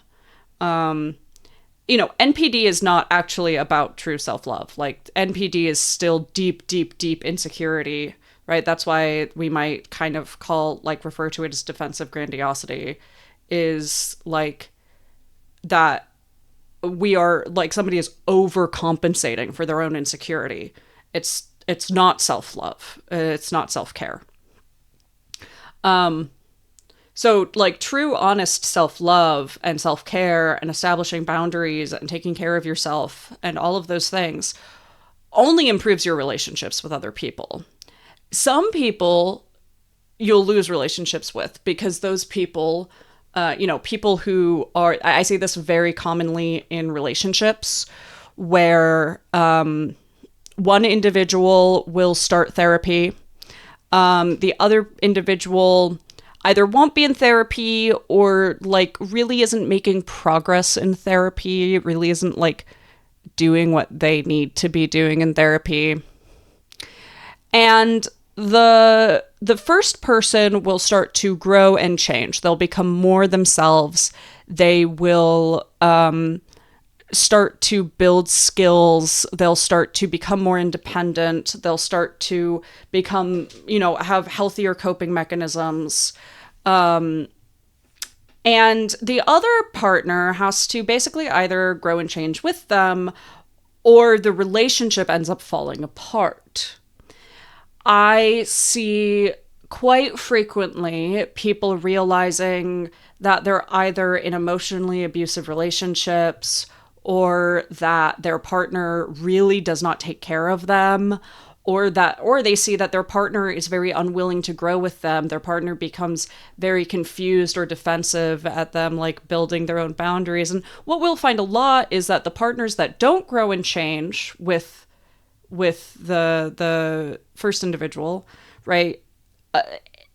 They were, what they were getting out of the relationship had some level of control to it, had some level of them feeling more powerful or more in control because of the insecurity that the first person felt. So like that's one example that's not uncommon. But we see a lot of people talk about, for instance, like as they start to unmask after they are diagnosed autistic, that they might lose some friendships because people were friends with a version of them that wasn't really true to who they really were. So there's sort of a process that happens where the relationships that existed that really weren't right for somebody might dissolve as they learn to love themselves more. But overall, these people will find higher quality relationships and express themselves healthier in more loving and more dynamic ways in those relationships once they sort of let go of some of that insecurity. Ad starts in 5 seconds, and that's about what I had to say on that anyway. Oh, maybe I should use this. We're back. And now I have stuffed animals. 뭘 만약 쓴다면 써주고 싶어요. 저는 고마웠던 게 하나 있었어요. 녹음하다가 yes. Okay, I'm glad I got my stuffed animals. 계속 안 나와가지고 막 미치겠는 거야. 막 혼란스럽고 막 그냥 녹음실에서 온 적 한 번도 없거든요. 태어나서 막 이렇게 올라오는 거야. 또 눈물이. 그래서 형 진짜 미안해 하고 진짜 푹 눌러주고 딱 들고 바로 나갔는데 형이 바로 뒤에서 이렇게 괜찮다고 했을 때 진짜 그때 진짜 고마웠어. 나도 그 짧은 순간에 온 생각 다 들어왔는데 그 중간에 딱 빵 해서 했던 게 잡아 였어. 잡아. 한편으로 뭔가 되게 오바스러운 행동이었을 것 같다는 생각 들지만 근데 뭔가 누군가 곁에 있어줘야 될 것 같은 느낌이 들어서 근데 나도 너무나 공감되는 부분이었던 것 같아. 얼마나 답답하고 짜증나고 힘들겠어. 약간 난 녹음이랑 별개로 내 마음을 전달을 못하는 게 그쵸. 얼마나 힘들겠어. 근데 난 그때 형이 잡아주지 않았으면 나 못했어. Okay, lots of things we gotta talk about. So I'm gonna pause here, start talking about some of them. Okay, let's talk about both a little bit about like what's going on here contextually, and about I'm gonna sit on one of these stuffed animals, and about then if you have similar experiences, what some things that you might want to look into are. So first off, a lot of people didn't see some of the context going around about what was actually going on with Hyunjin's voice, what's been going on with Hyunjin's voice, what we know, what we don't know, etc. So a lot of people sort of assumed that when he was talking with like at Encore with Seungmin, that he was just talking about like a sort of like vocal tone, or like not liking the way his voice like not being able to get as skilled in singing as he wanted to be. So Hyunjin's been working with a vocal coach since like 2024. I think like March of 2024 at the very least, or at the like latest, most recent, March of 2024. He could have been for longer, but we know that at least for that long. And he talked a little bit in a live about like there were a few different places where he talked about this. He talked about it in One Kid's Room, and he expanded on it a little bit further in a live. And what he sort of talked about was working with a vocal coach. And I think they actually are a vocal coach, but frankly, it also sounds like he could have been working with like an SLP, a speech and language pathologist, because he was talking about issues with literally like getting his voice out. He has a lot of things where, like, my understanding of the way that he speaks Korean is that he mumbles a lot. And it's not just like the Seoul accent, though he does have that really strong, but like he does a lot of mumbling. And there might be some level of physical speech impediment there. But at the very least, he has a hard time literally speaking sometimes. He's talked about like doing a lot of scripting before phone calls. And he talked a lot about like trying to change his tone and register to figure out like what his voice is, like where his voice really actually naturally sits, which also tells me that like there's some amount where he's maybe since he was young, like tried to purposefully adjust his tone to be more some way or another. But, you know, there's some reason that he did not think that he really had a hold of, quote unquote, his voice. And so what he's talking about here, it's a little hard to tell if he means like literally he could not speak at all, you know, in the recording booth, or if he means that like there was some, like he could speak, but he couldn't like sing the way he wanted to, no matter what he did, or if there was like some ability to verbalize, but he couldn't like really speak. Regardless, we can pretty much say definitively that Hyunjin has selective mutism. And this isn't like me diagnosing somebody who hasn't said enough to be like, this is just sort of factual, based on what he's said. So selective mutism, as a lot of people don't understand what selective mutism means. They think that it means that the person is selecting to be mute. But what it means is mutism that happens in select circumstances. So in certain situations, in certain circumstances, like for instance, somebody picking up the phone, the person will become mute or will be unable to verbalize.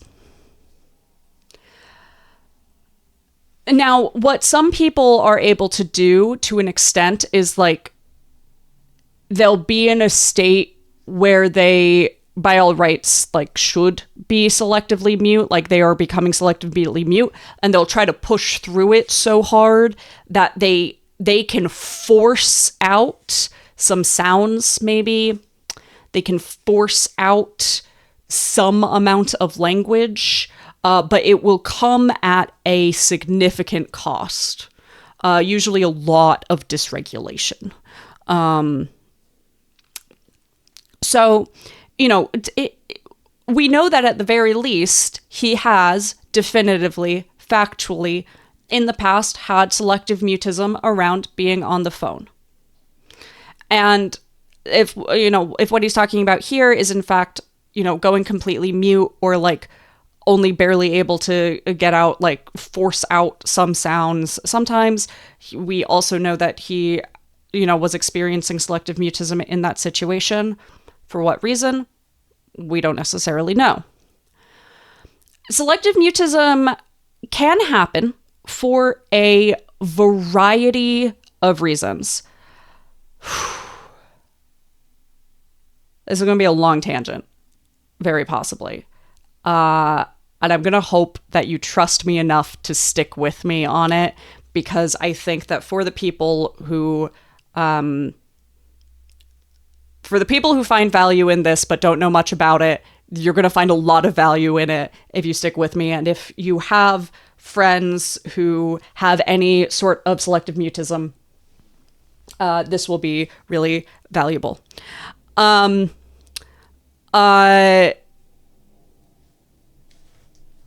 are a few questions. So selective mutism is also what I got some questions online about. So we'll go through a lot of things about this.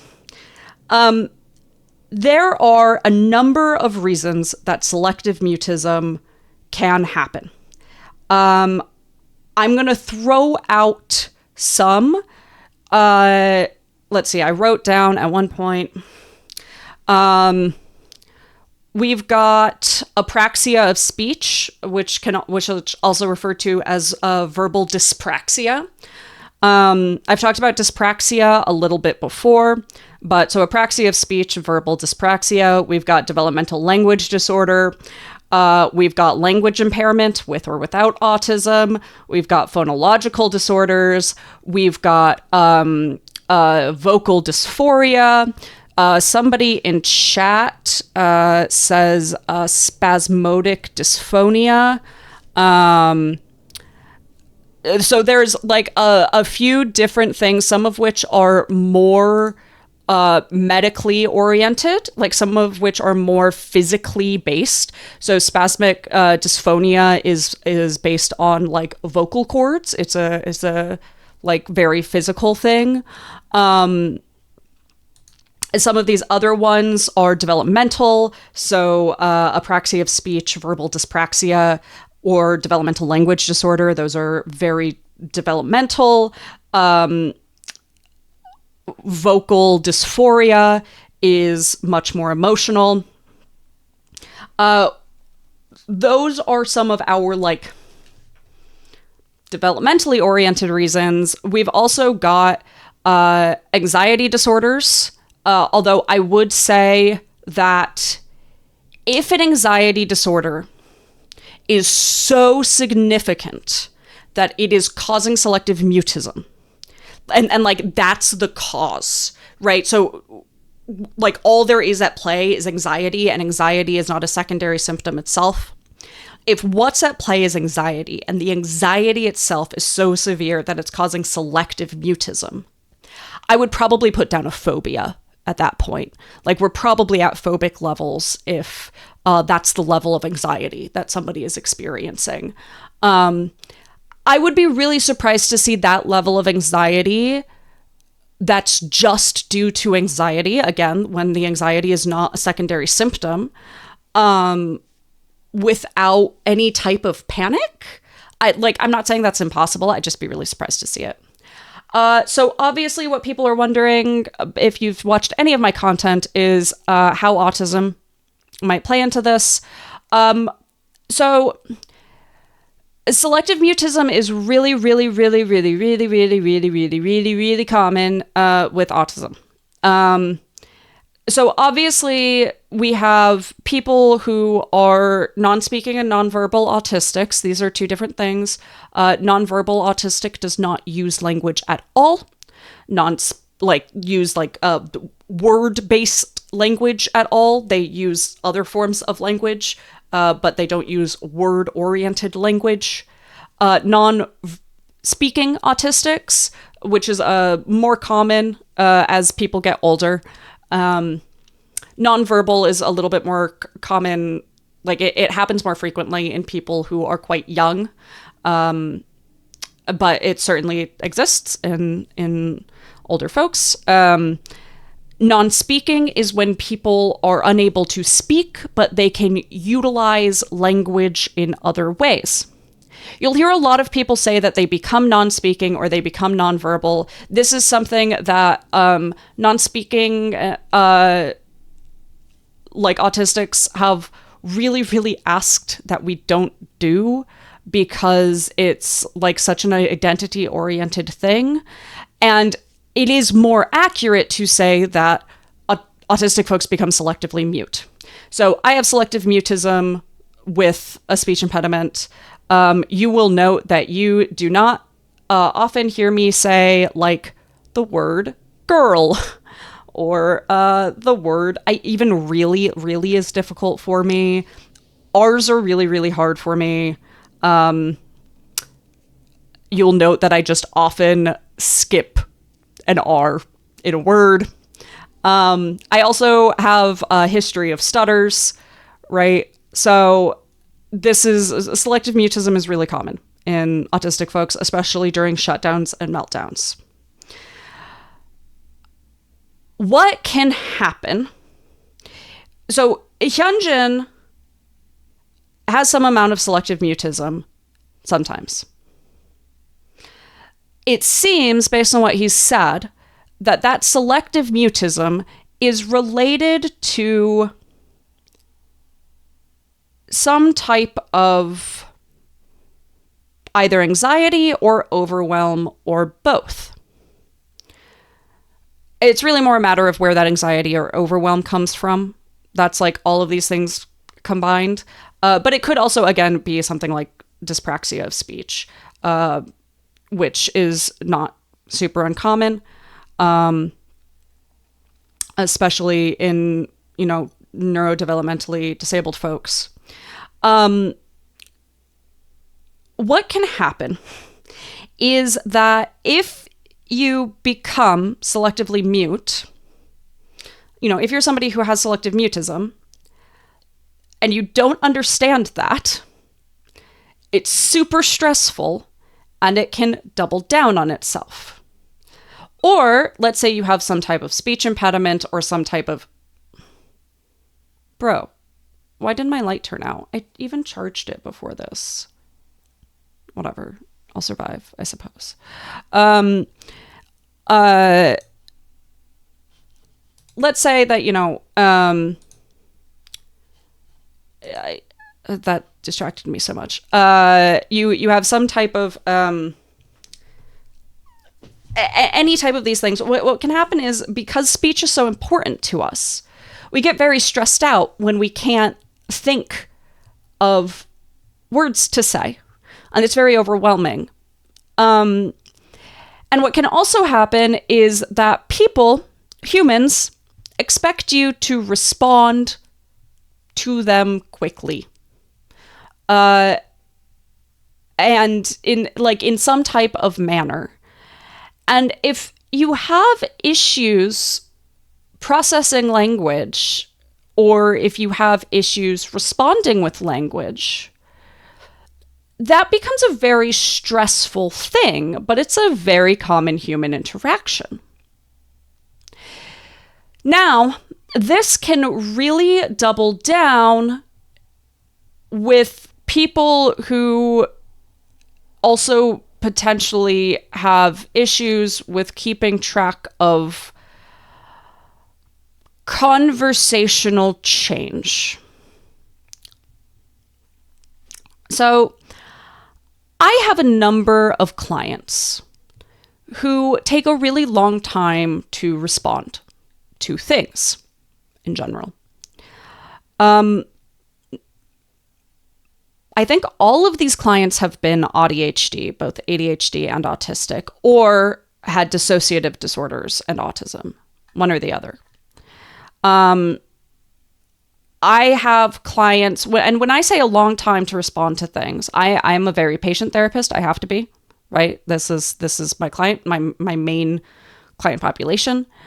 As much as I yap on and on and on, I'm very aware of when we need to hold silence. I usually will wait between 60 and 120 seconds before checking in if one of my clients who take longer to respond has dissociated. I have waited up to 4 minutes for a client to respond to a question. Now, for reference, I am going to pause speaking for 15 seconds, and you'll see how long that feels.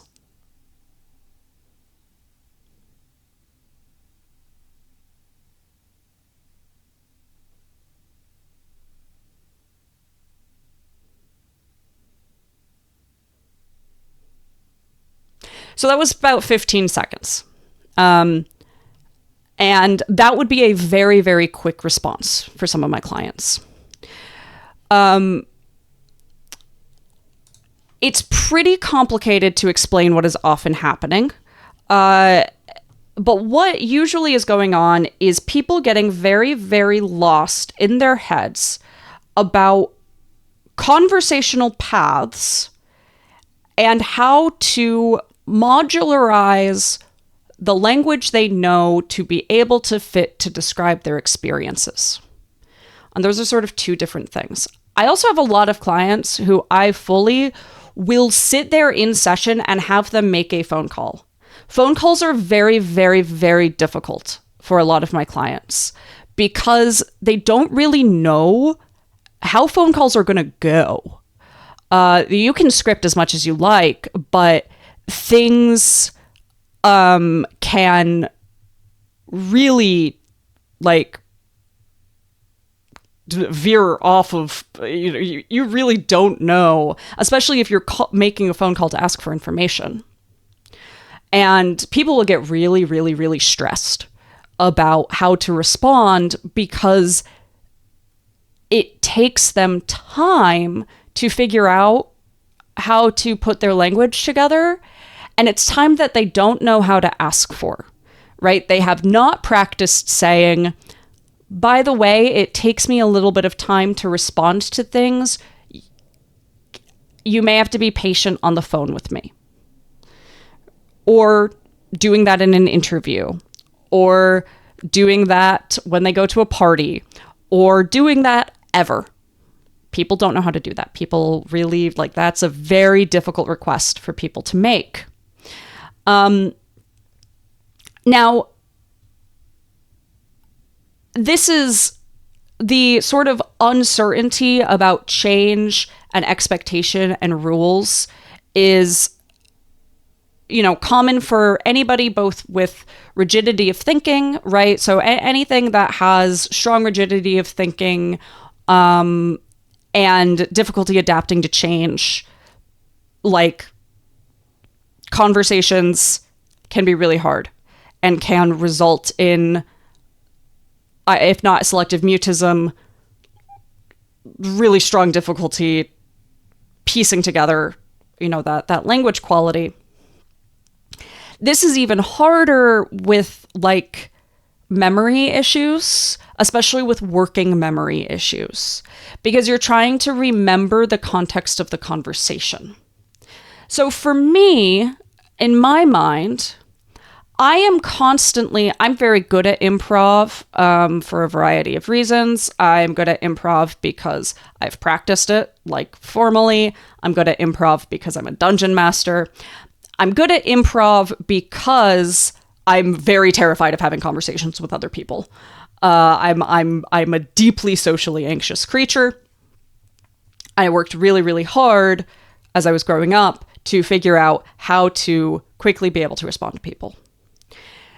And the way I do that involves a lot of like basically caching former conversations and different pieces of context, right? Like I have files and files and files of reference material in my head. I throw out half of that reference material for any one thing I'm doing. I put some of it in like background processing. I'm constantly like putting things into the cache of the conversation.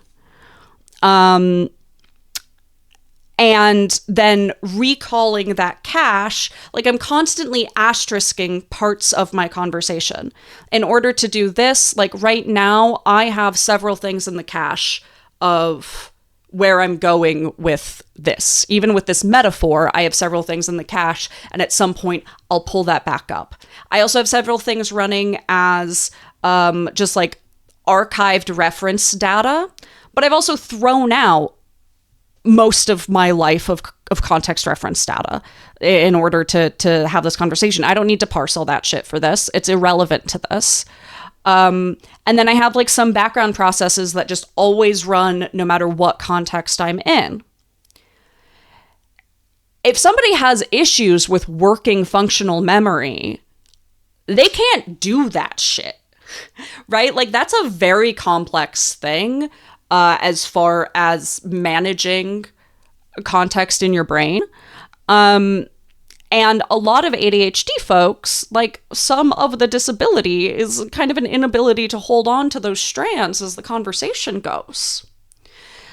So we're increasing our level of stress, of confusion, of uncertainty. We don't know how a conversation is going to go. And then we don't trust ourselves to remember all of the relevant context to make sure that conversation goes well. We don't trust ourselves, like there's a lack of trust of, am I going to like be able to contemplate, am I going to be able to pull things from my life? Am I going to be able to modularize my language? Am I going to be able to remember all of my language, to be able to find the right words to put this together? How am I supposed to sort through all of that? Right? So that can be a very, very, very overwhelming question that can lead to a lot of anxiety. And then that anxiety just continues to double down on itself as this problem is not addressed, right? As people aren't building appropriate coping skills, they're just like sort of forcing themselves through it. They're just, practicing saying, hello, my name is Hyunjin, to be able to get on the phone, instead of like really being able to identify like, okay, what is happening that's making it so difficult for me to manage a phone call. And so I'm not surprised that eventually that had to reach a head. That had to reach like this point of contention of that building to be so anxiety inducing that he would start to experience selective mutism in new situations, especially situations that really hit his core values, that really hit what's important to him, that like is at like he feels is at risk. There comes a point where like clearly he was just so distrustful of his voice, of his ability to, be able to communicate, that it started feeling like it was crashing around him, even with a vocal coach. Because that can also be really, really disheartening. Let's say you're working with a vocal coach, you're working with people, you're trying to get professional help, and you're still struggling with like this problem of like sometimes you can't speak and you don't necessarily fully understand why. Of course that would be so incredibly disheartening and would feel really, really hopeless. Like how do I do this? How do I manage that? What do I do about this? So that was a lot of a tangent on selective mutism.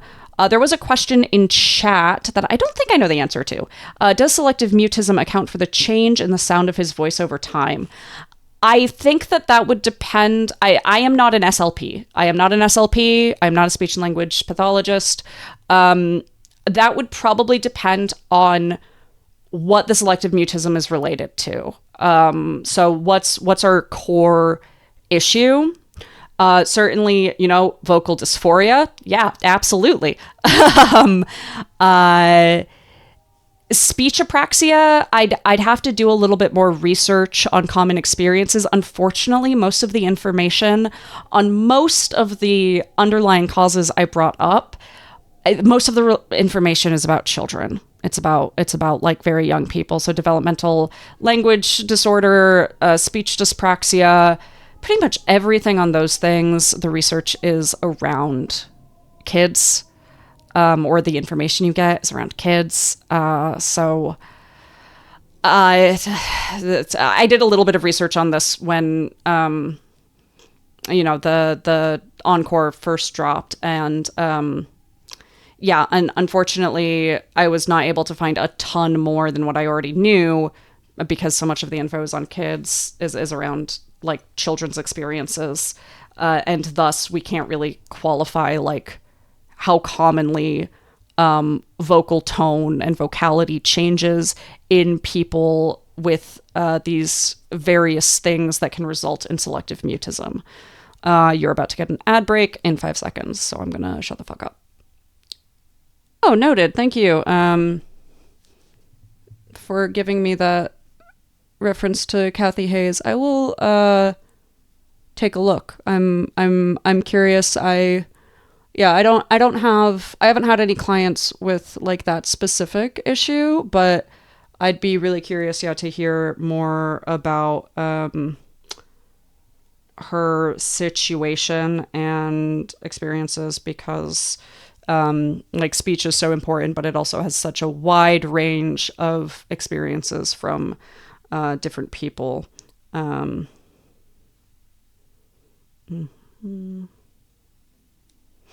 Okay. I'm gonna restart this. 너무나 공감되는 부분이었던 것 같아요. 막 진짜 푹 눌러주고 딱 진짜 안에서 나오는 것 같아서 그런 곡을 만약 쓴다면 써주고 싶어요.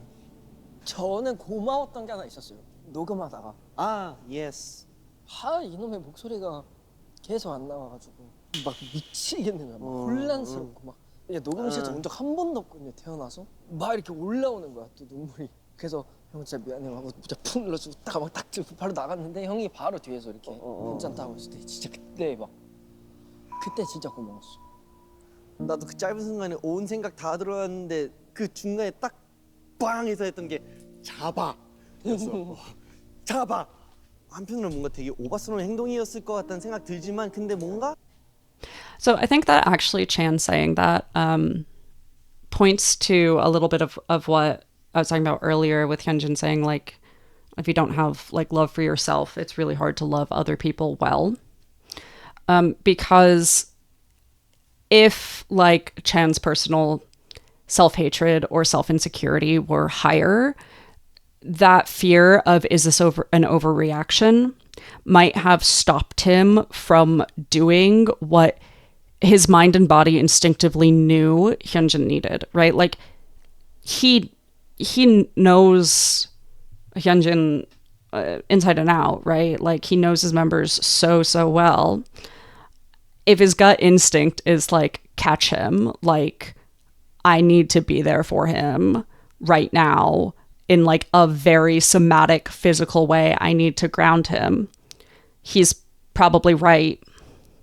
And if that self-hatred had been higher, it's not that he would have loved Hyunjin any less, but it is that it would have been a lot easier to worry that his reaction was like over dramatic and not do the thing that Hyunjin did need him to do. So, I think that actually just goes to show like, it's not that Chan is completely self-hating, right? Like, I don't think we're at that point. and that he does just very instinctively know how to take care of some of his members in this way.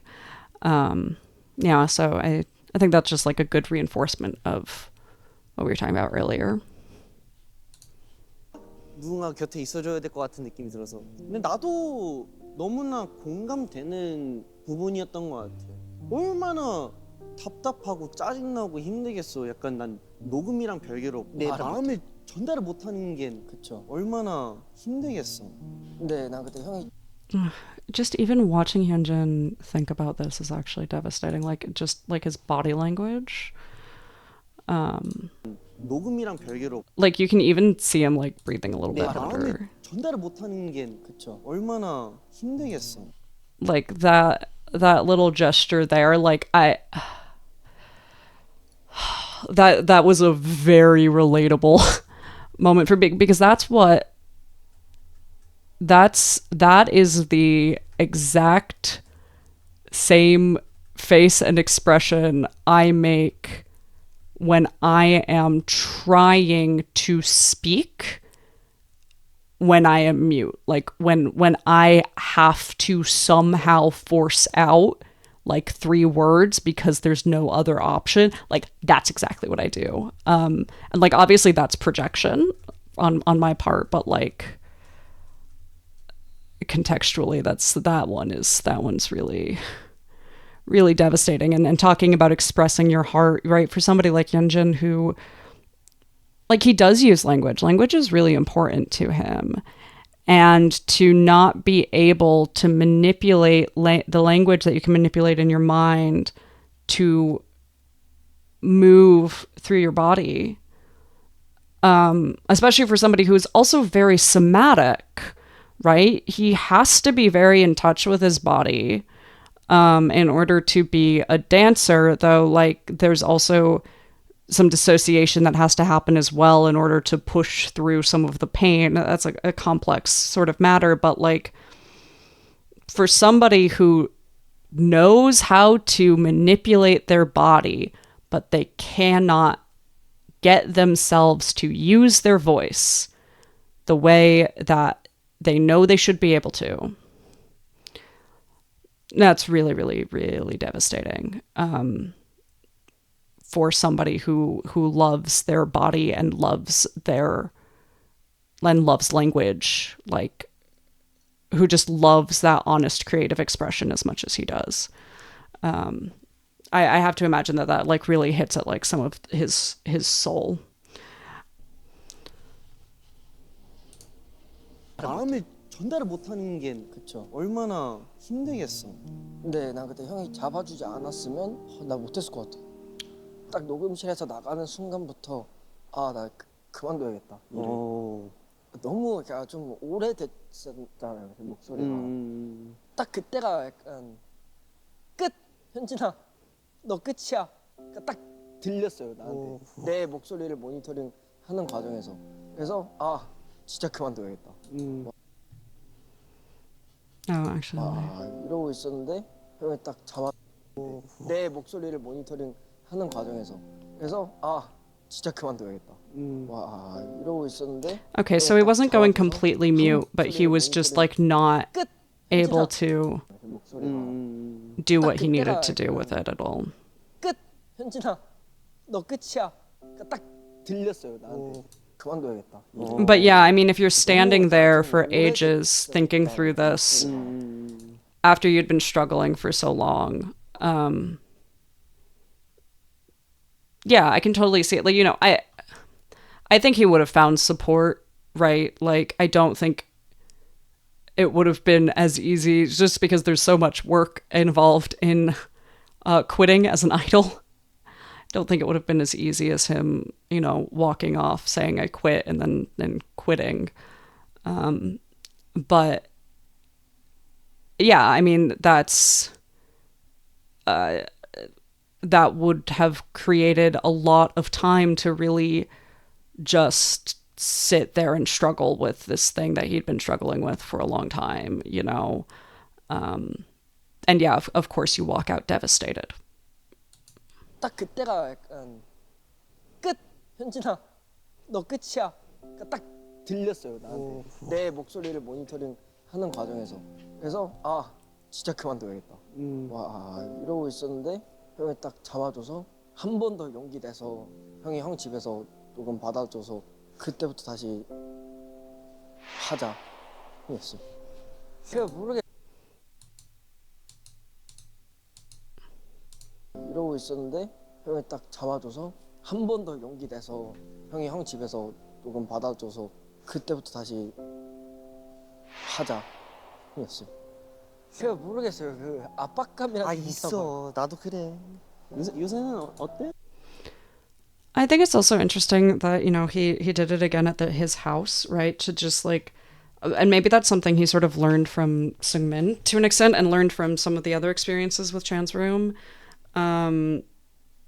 is that like, you know, sometimes you need to be moved into a different context to let your body decide that this context is more okay, that we can do it in this context, we can try it in this context, because the other context is now like tainted. I think that was a really smart decision to try somewhere else the next time. Lots of reasons for that, and I'm not going to get super far into it because this reaction has gone on forever, and I can't keep going on tangents. And also, I have too many feelings. Just, oh God, watching him talk about this is so, like, yeah, just watching that body language is 제가 모르겠어요. 그 압박감이랑 really, 있었고 I'm 집에서 녹음 받아줘서 그때부터 다시 하자 했어. because he does that like, again, like that swallowing thing. Like it's so clear that like this is not easy for him to talk about. He's being really vulnerable right now. 형이 딱 잡아줘서 한 번 더 용기 내서 형이 형 집에서 녹음 받아줘서 그때부터 다시 하자 했어. 제가 모르겠어요. 그 압박감이랑 아 있어. 나도 그래. Like even to the point where I'm wondering if he's like kind of having a hard time with his speech right here. It's obviously just like a curiosity I have, but like that's sort of the level that his body language is at. If I were working with a client and I started seeing a client through video because I only do telehealth, and I started hearing a client speaking this way while engaging in this type of body language, I would ask them, like, are you having a hard time? You know, I've noticed some changes in your body language. Are you having a hard time speaking right now? Like, that's... I would be very curious about that. 요새는 어때? 좋다가 안 좋다가 계속 이렇게 왔다 갔다 하는 것 같아. 꾸준히 계속 치료하다 보면 무조건 나아요. 저는 안 되는 거 없다고 생각해. 맞아? That's really sweet. I hope that part of this is also the acceptance that like whatever he may be struggling with might be something that is long-term, if not lifelong. And that it's possible, and we don't know, right? Like it could be that he does have a diagnosis of something. And he knows it can be like actually fully alleviated. But it's very, very, very possible that this is something that he will have to manage rather than cure. And I hope that he, if not even if he's not at the place of accepting that, like is moving towards an acceptance of that. You know, that, you know, he could absolutely, he's 100% capable of learning how to manage it in a way that like works for his life and his job and his needs. He can absolutely figure that out. And he might still have bad days. He might still have bad moments. He might still become selectively mute, or he might still, you know, struggle with getting his voice to do what he feels like it could or should be able to do.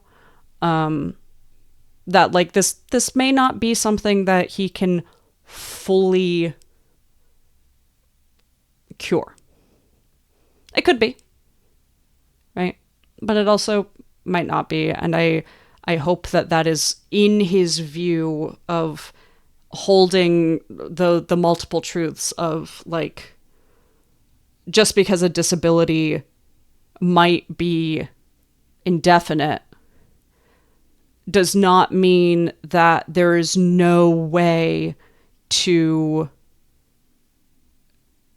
integrate it into your life in a functional way. 뭔가 이렇게 소리 내는 거에 있어서 겁도 나서 그때 딱 잡아줬던 게 찬이 형이었던 것 같아요. 굉장히 크게 와닿았었어요. 무너지지 말자. 무너지면 아파할 사람들이 너무 많으니까 다시 해보자 이런 용기를 좀 얻었죠.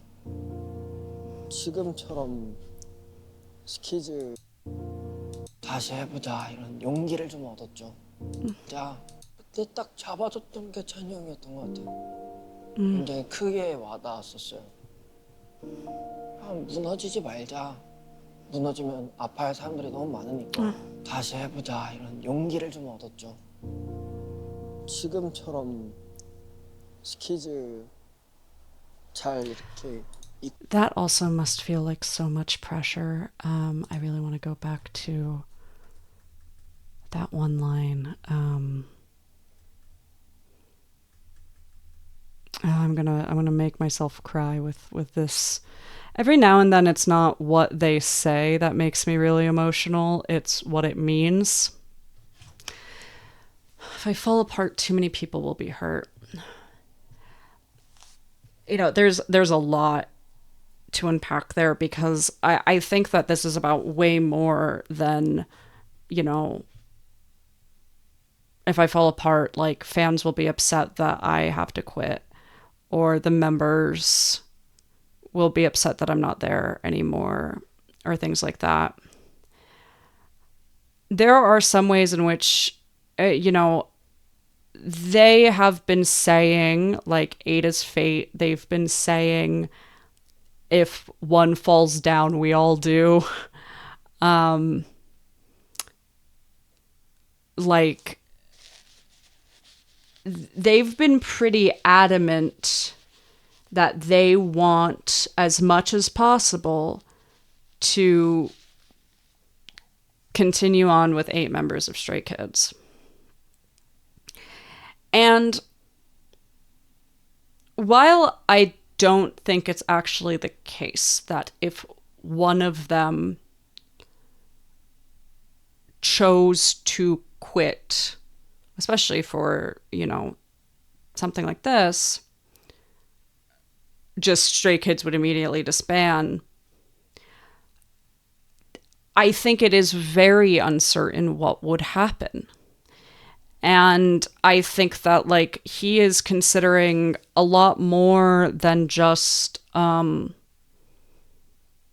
know, the loss of him as a, like, friend, as an idol, etc. But, like, would that risk the loss of Stray Kids? Like, would that risk his family also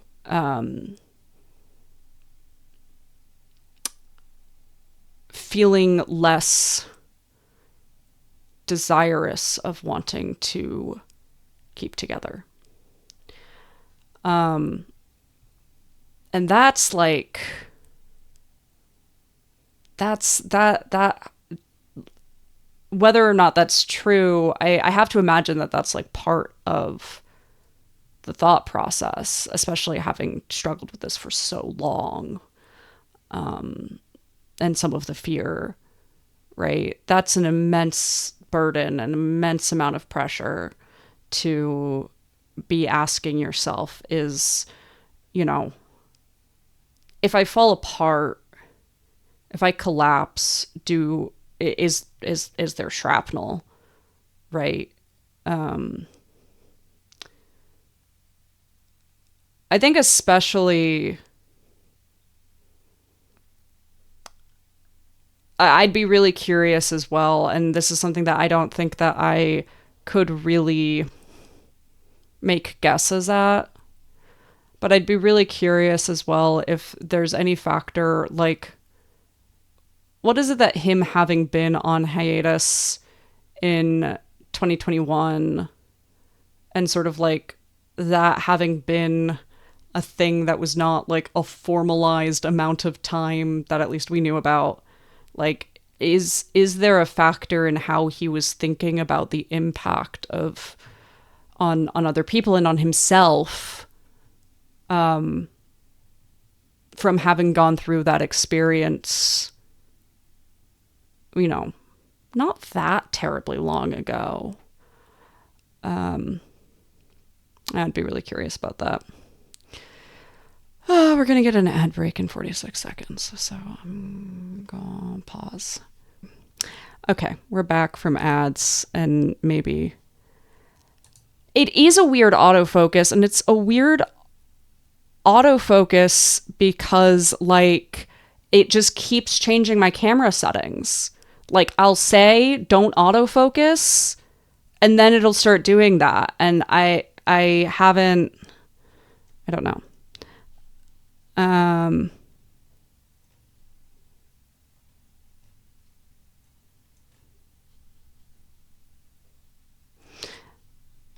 Okay. 다시 해보자 이런 용기를 좀 얻었죠. 지금처럼 스키즈 잘 이렇게 이끌어주고 했으면 좋겠어요. 물론 힘든 거 알지만 무리한 약속. 나도 이제 좀 책임을 좀 덜어놓고 애들이 현진이 포함 너무 알아서 다 잘하니까 오히려 나야 한편 내가 너무 고맙지. 난 그건 있어. 난 앞으로도 현진이가 기댈 수 있는 그리고 진짜 믿을 수 있는 그런 존재가 될 수 있도록 최선을 다할게. 저한테 기대고 의지할 수 있는 지금처럼 되게 솔직하고 기분 좋은 동생이 되고 싶어요. 잘하고 있는데 왜? 확실히 약간 예전에 비해 Hyunjin cares so much about people relying on him to a, like... I don't know if I'm concerned about it, but I'd have a lot of questions. I'd have a lot of questions for him about why he has such a desire to be relied upon and do things for others. In order for me to determine if I'm concerned about it or not, I would have many questions to ask. 훨씬 더 솔직해지고 막 맞아. 별거 다 얘기하고 나도 그땐 내가 왜 그랬는지 모르겠지만 후회가 되긴 해. 그냥 리더니까. 와, 현진이가 알아봐줬어요. 근데 내가 리더. I love how much Chan has been using his emotional support stuffed animal in this video. He's really been relying on that cat is what he's been relying on. And I love that. 저도 그랬을 것 같아요. 그땐 진짜 그러긴 했어. 감정이든 뭐든 그냥 강해 보이고 싶으니까 든든해지고 싶으니까 괜히 말 안 하게 되더라고. 근데 요새는 그냥 더 가까워질 수 있는 게 느껴져서 아 내가 왜 이걸 미리 안 했지? 약간 이런 후회는. 옛날에는 그렇게 했었어야 됐어. 형이 막 우리한테 그렇게 얘기를 하면서도 형이 힘들었을 거잖아요. 그런 시기가 있었기 때문에 지금 더 돈독해질 수 있었던 것 같아. 그때 아무도 몰랐을 거예요. 형도 몰랐던 거고 우리도 아무것도 몰랐고. 근데 다 지나고 나니까 지금에서야 형이 왜 그랬고 그런 덕분에 우리가 어떻게 됐고가 이제 보이기 시작하는 것 같아. Yeah, so there's like a lot there's a lot of context that we're not being clued in on there, which makes total sense. But you know, it's clear that they're talking about like things that Chan as a leader had to do that like the members weren't aware of and like was struggling with, that the members weren't aware of, probably both internally and externally. And like how that shaped them and how important that was, but how those things also would impact his behavior. And that's true. Like, behavior is not just our own internal experiences. Behavior is shaped both based on us, our internal experiences, our past experiences, and it's shaped by our environments and what we have to do in those moments. And, you know, there's a lot of context. And Hyunjin's really giving just like a lot of grace, really strong, gentle parenting skills, in sort of acknowledging, like, yeah, you did kind of fuck up, but like it makes sense. And none of us hold it against you, and like you shouldn't be holding it against yourself. The amount of, I mean, every time I react to a Hyunjin Two Gets Room in this series, I've been talking about just like how much growth he's shown in his ability to not just I'll say empathize with wisdom and express that empathy in a valuable way. You know, I think we've always known he was a very empathetic person, but his ability to act on empathy in a way that is productive and helpful, and in a way that really provides support, like, that seems like something that he's growing into, that has just really shown a lot of like value, and like has been like really impressive to watch. 눈물 날라 하네. 고생했죠. 이거는 솔직히 멤버 전원한테 공통이긴 한데, 미안한 마음이 제일 크고 고마운 마음도 진짜 엄청 크다고 생각합니다. 제일 중요시 생각하고 제일 하고 싶은 게, 원하는 게 그건 것 같아요. 애들의 믿음을 받기. 그만큼 의지한다는 거고 그만큼 좋아한다는 거니까, 제 위치가 아무래도 회사랑 멤버들 중간이기도 하고 되게 어려워했던 것 같아서 전 그걸 너무 깨고 싶은 거예요. 애들이 나를 믿게끔 하려면 내가 솔직해져야 되고, 고민이나 아니면 I'm not going to get too much into this because this is very much more on my like management coaching past than my therapeutic past, but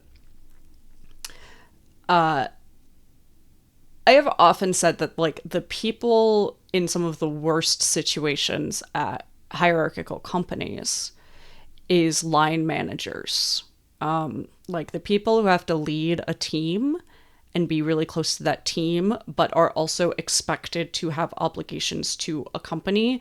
They're at really they have a huge conflict of interest. And I think, you know, Chan obviously is not like technically a line manager, but in some ways he is.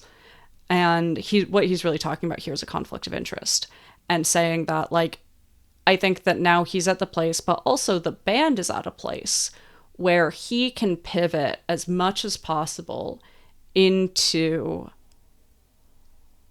saying that his interests are with his members, and that his goal is to prove that, and that they will trust him. And yes, some of that trust is a lot about like being really upfront about what's going on. I found that a lot of people, managers, parents, a lot of people in these positions of authority will do things to try to like protect the team, protect their kids, things like that. So they'll hide things because we don't want them to worry about it. But that actually ends up really hurting trust in the long run, usually. Obviously, like, there's over disclosure of certain things, right? But fully just hiding difficult things that are still impacting those individuals, right? You know, there's a mom and dad are going through a divorce, and we want to hide everything about what's going on in the divorce despite the fact that it's having a huge impact on the kids. There's a conflict with the company. It's really impacting what's happening with the team, but we want to hide it as much as possible because we don't want the team to worry. Those things really tend to backfire in the long run. And so I think that, like, Chan is really talking about both being a better leader and being a better friend at the same time here. 이런 모습들을 다 보여야 애들이 나한테 믿음을 주지 않을까라는 생각이 있어서 조금의 노력이 있었던 것 같아요. 지금은 그냥 생각 없이 다 얘기하게 되는 것 같긴 해요. 한 3년 전부터 찬이 형 본인의 이야기를 용기 내서 하나하나씩 말을 하기 시작했죠. 형이 노력해주고 있구나. 왜냐면 형은 되게 자기 얘기를 안 했던 사람인데 그래도 이제 슬슬 우리를 의지하는. 3 years ago, it's not that long, so that's what, 2022? Probably like a little bit after the Maniac tour. It sounds like the Maniac tour put a lot of stress on all of them, and I think that Chan probably, like, there was probably some sort of come to Jesus moments that required Chan to realize that, like, his unwillingness to open up was not helping his relationships with his members. And that he needed to learn to delegate some, right? He needed to learn to rely on his members more. So both of these things were probably part of the case of well, if I'm thinking about 3 years ago, yeah, right in the middle of the Maniac tour. Yeah. 느껴져서 진지한 이야기도 많이 하고 고민 같은 것도 얘기 많이 하고 하다 보니까 좀 친해지고 편해진 것 같아요. 셀카 찍을까? 갈게요. 자, 하나, 둘, 셋.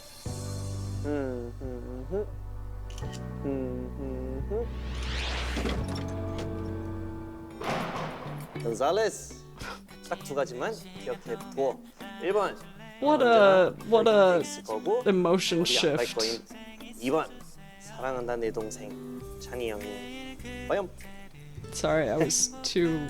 형은 언제나 너의 딱 두 가지만 기억해 둬. 1번. 형은 언제나 너의 곁에 Will 있을 거고. always be by 우리 your 안 갈 side 거임. and never go 2번. anywhere. 사랑한다 내 동생 찬이 형이. 과연 Oh. How many times do you think Chan has practiced drawing a little ferret for Hyunjin? 찬이 형, 리더라는 무게를 나는 감히 상상도 못해. 얼마나 외롭고 긴 싸움을 해왔는지도 나는 알지 못해. 그럼에도 꾸준히 못난 7명 데리고 여기까지 올 수 있게 해준 것에 나는 그저 너무 고마워. 너무 바쁘고 힘든 형의 하루 일과 중 나라는 존재가 형한테는 웃음이라면 나는 그걸로 행복하게 살아. 항상 행복하고 건강하게 나아가자. If my existence brings you some laughter, shut the fuck up, bro.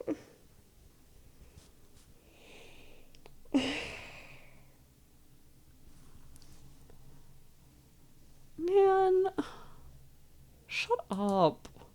I hate him.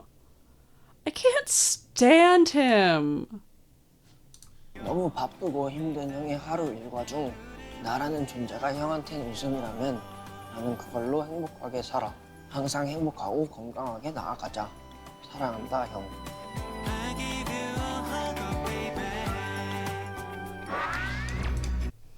Well, I didn't cry, but I only didn't cry because I had a lot of reasons to pause and talk about things.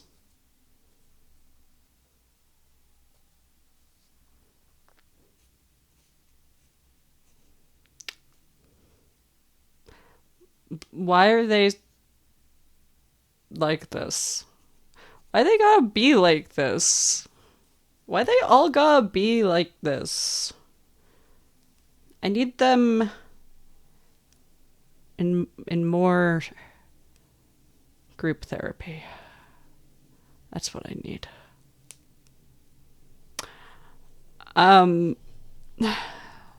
Let's see. There were a few questions on chat, or a few comments worth.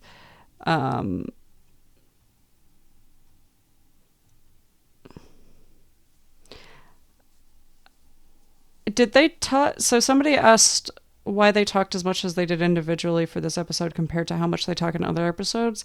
Did they talk less individually in other episodes? I don't know the data on that. I'd have to compare and contrast. But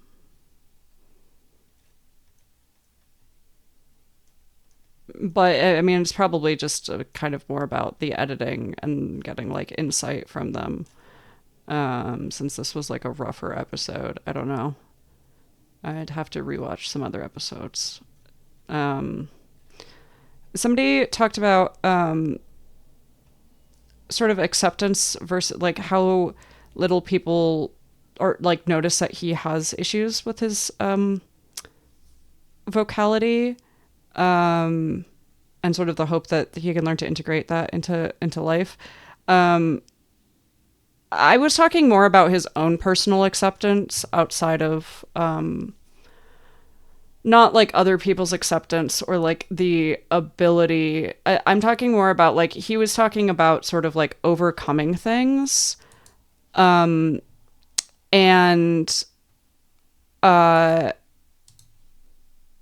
like what I'm referring to, I think, is the like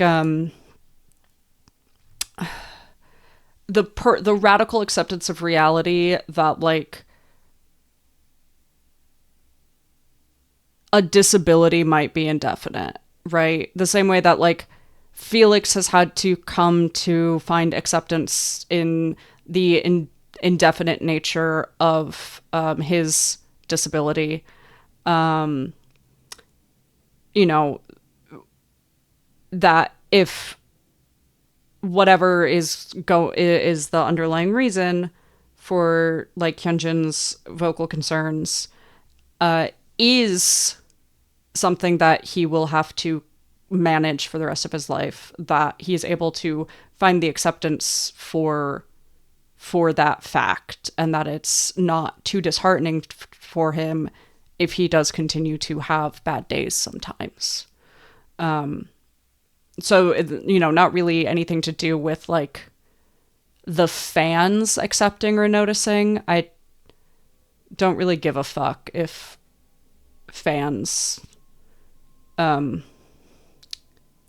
don't know, fans are going to be ableist or they're not going to be ableist, and I hope it's not a factor for him. I do think it's really sweet how consistently all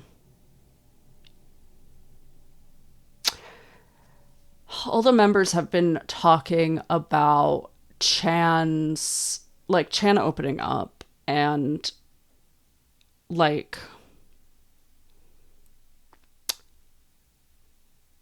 Chan learning to be a little bit more vulnerable with his authentic feelings, and the progress he's made in becoming a trustworthy leader.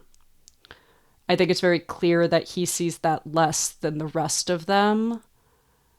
I do think that Hyunjin's point about like where he has left to grow has so much to do with his own view of himself, and like how much more negative his view of himself seems to be than like anybody else's view of him.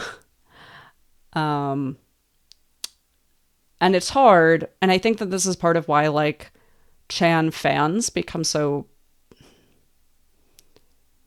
over protective of him, is because there's this instinct to want to try to convince people into loving themselves.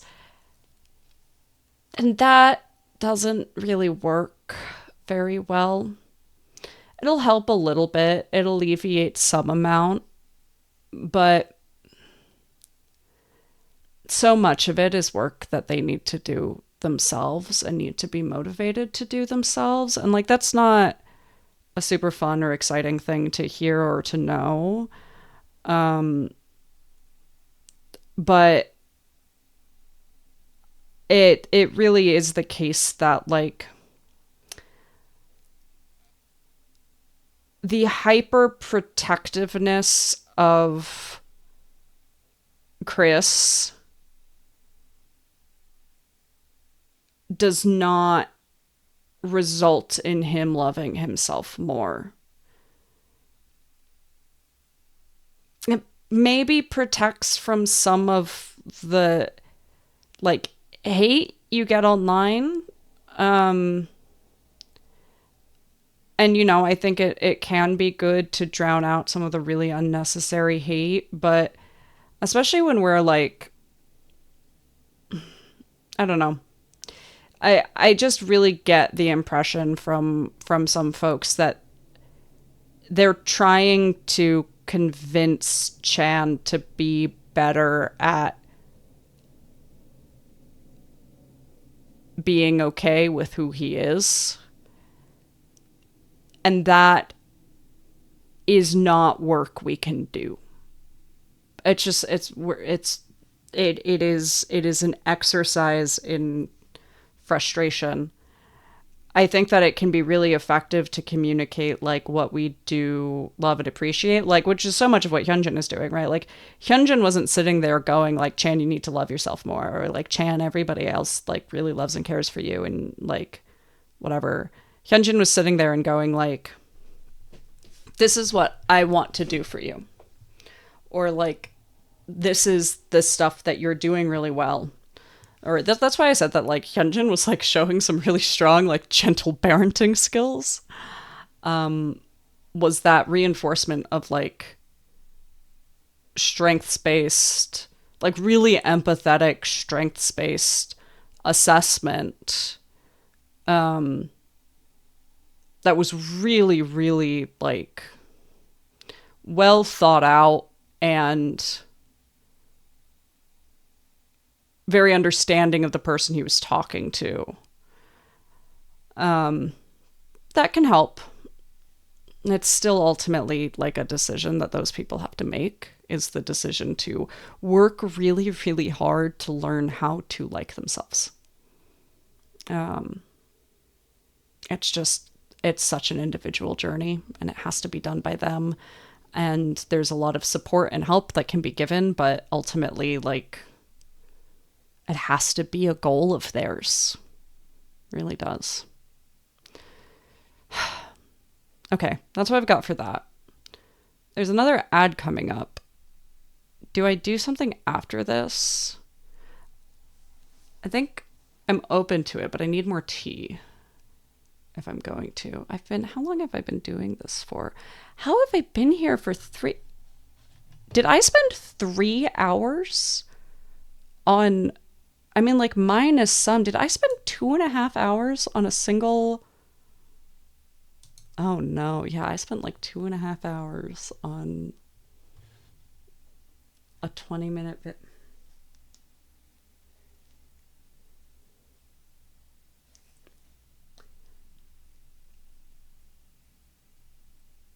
I need to talk less. I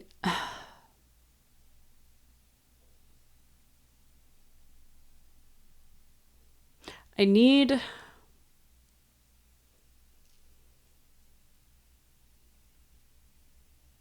to learn to be concise with language. I'm glad people learned a lot. I'm glad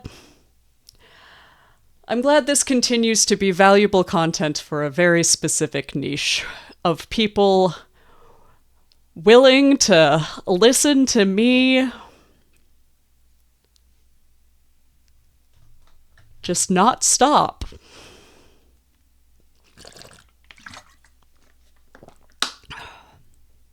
I'm crocheting. Okay, well that's good. I'm glad you have crochet.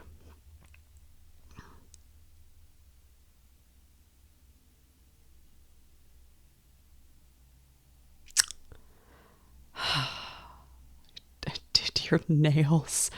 Glad you did your nails. I need to do my nails. I thought about multitasking during this, but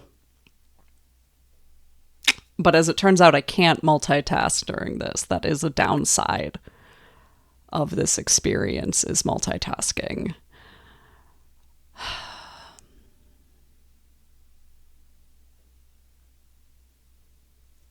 Oh, you know what I can do? I can hit the stop recording button. Stop recording.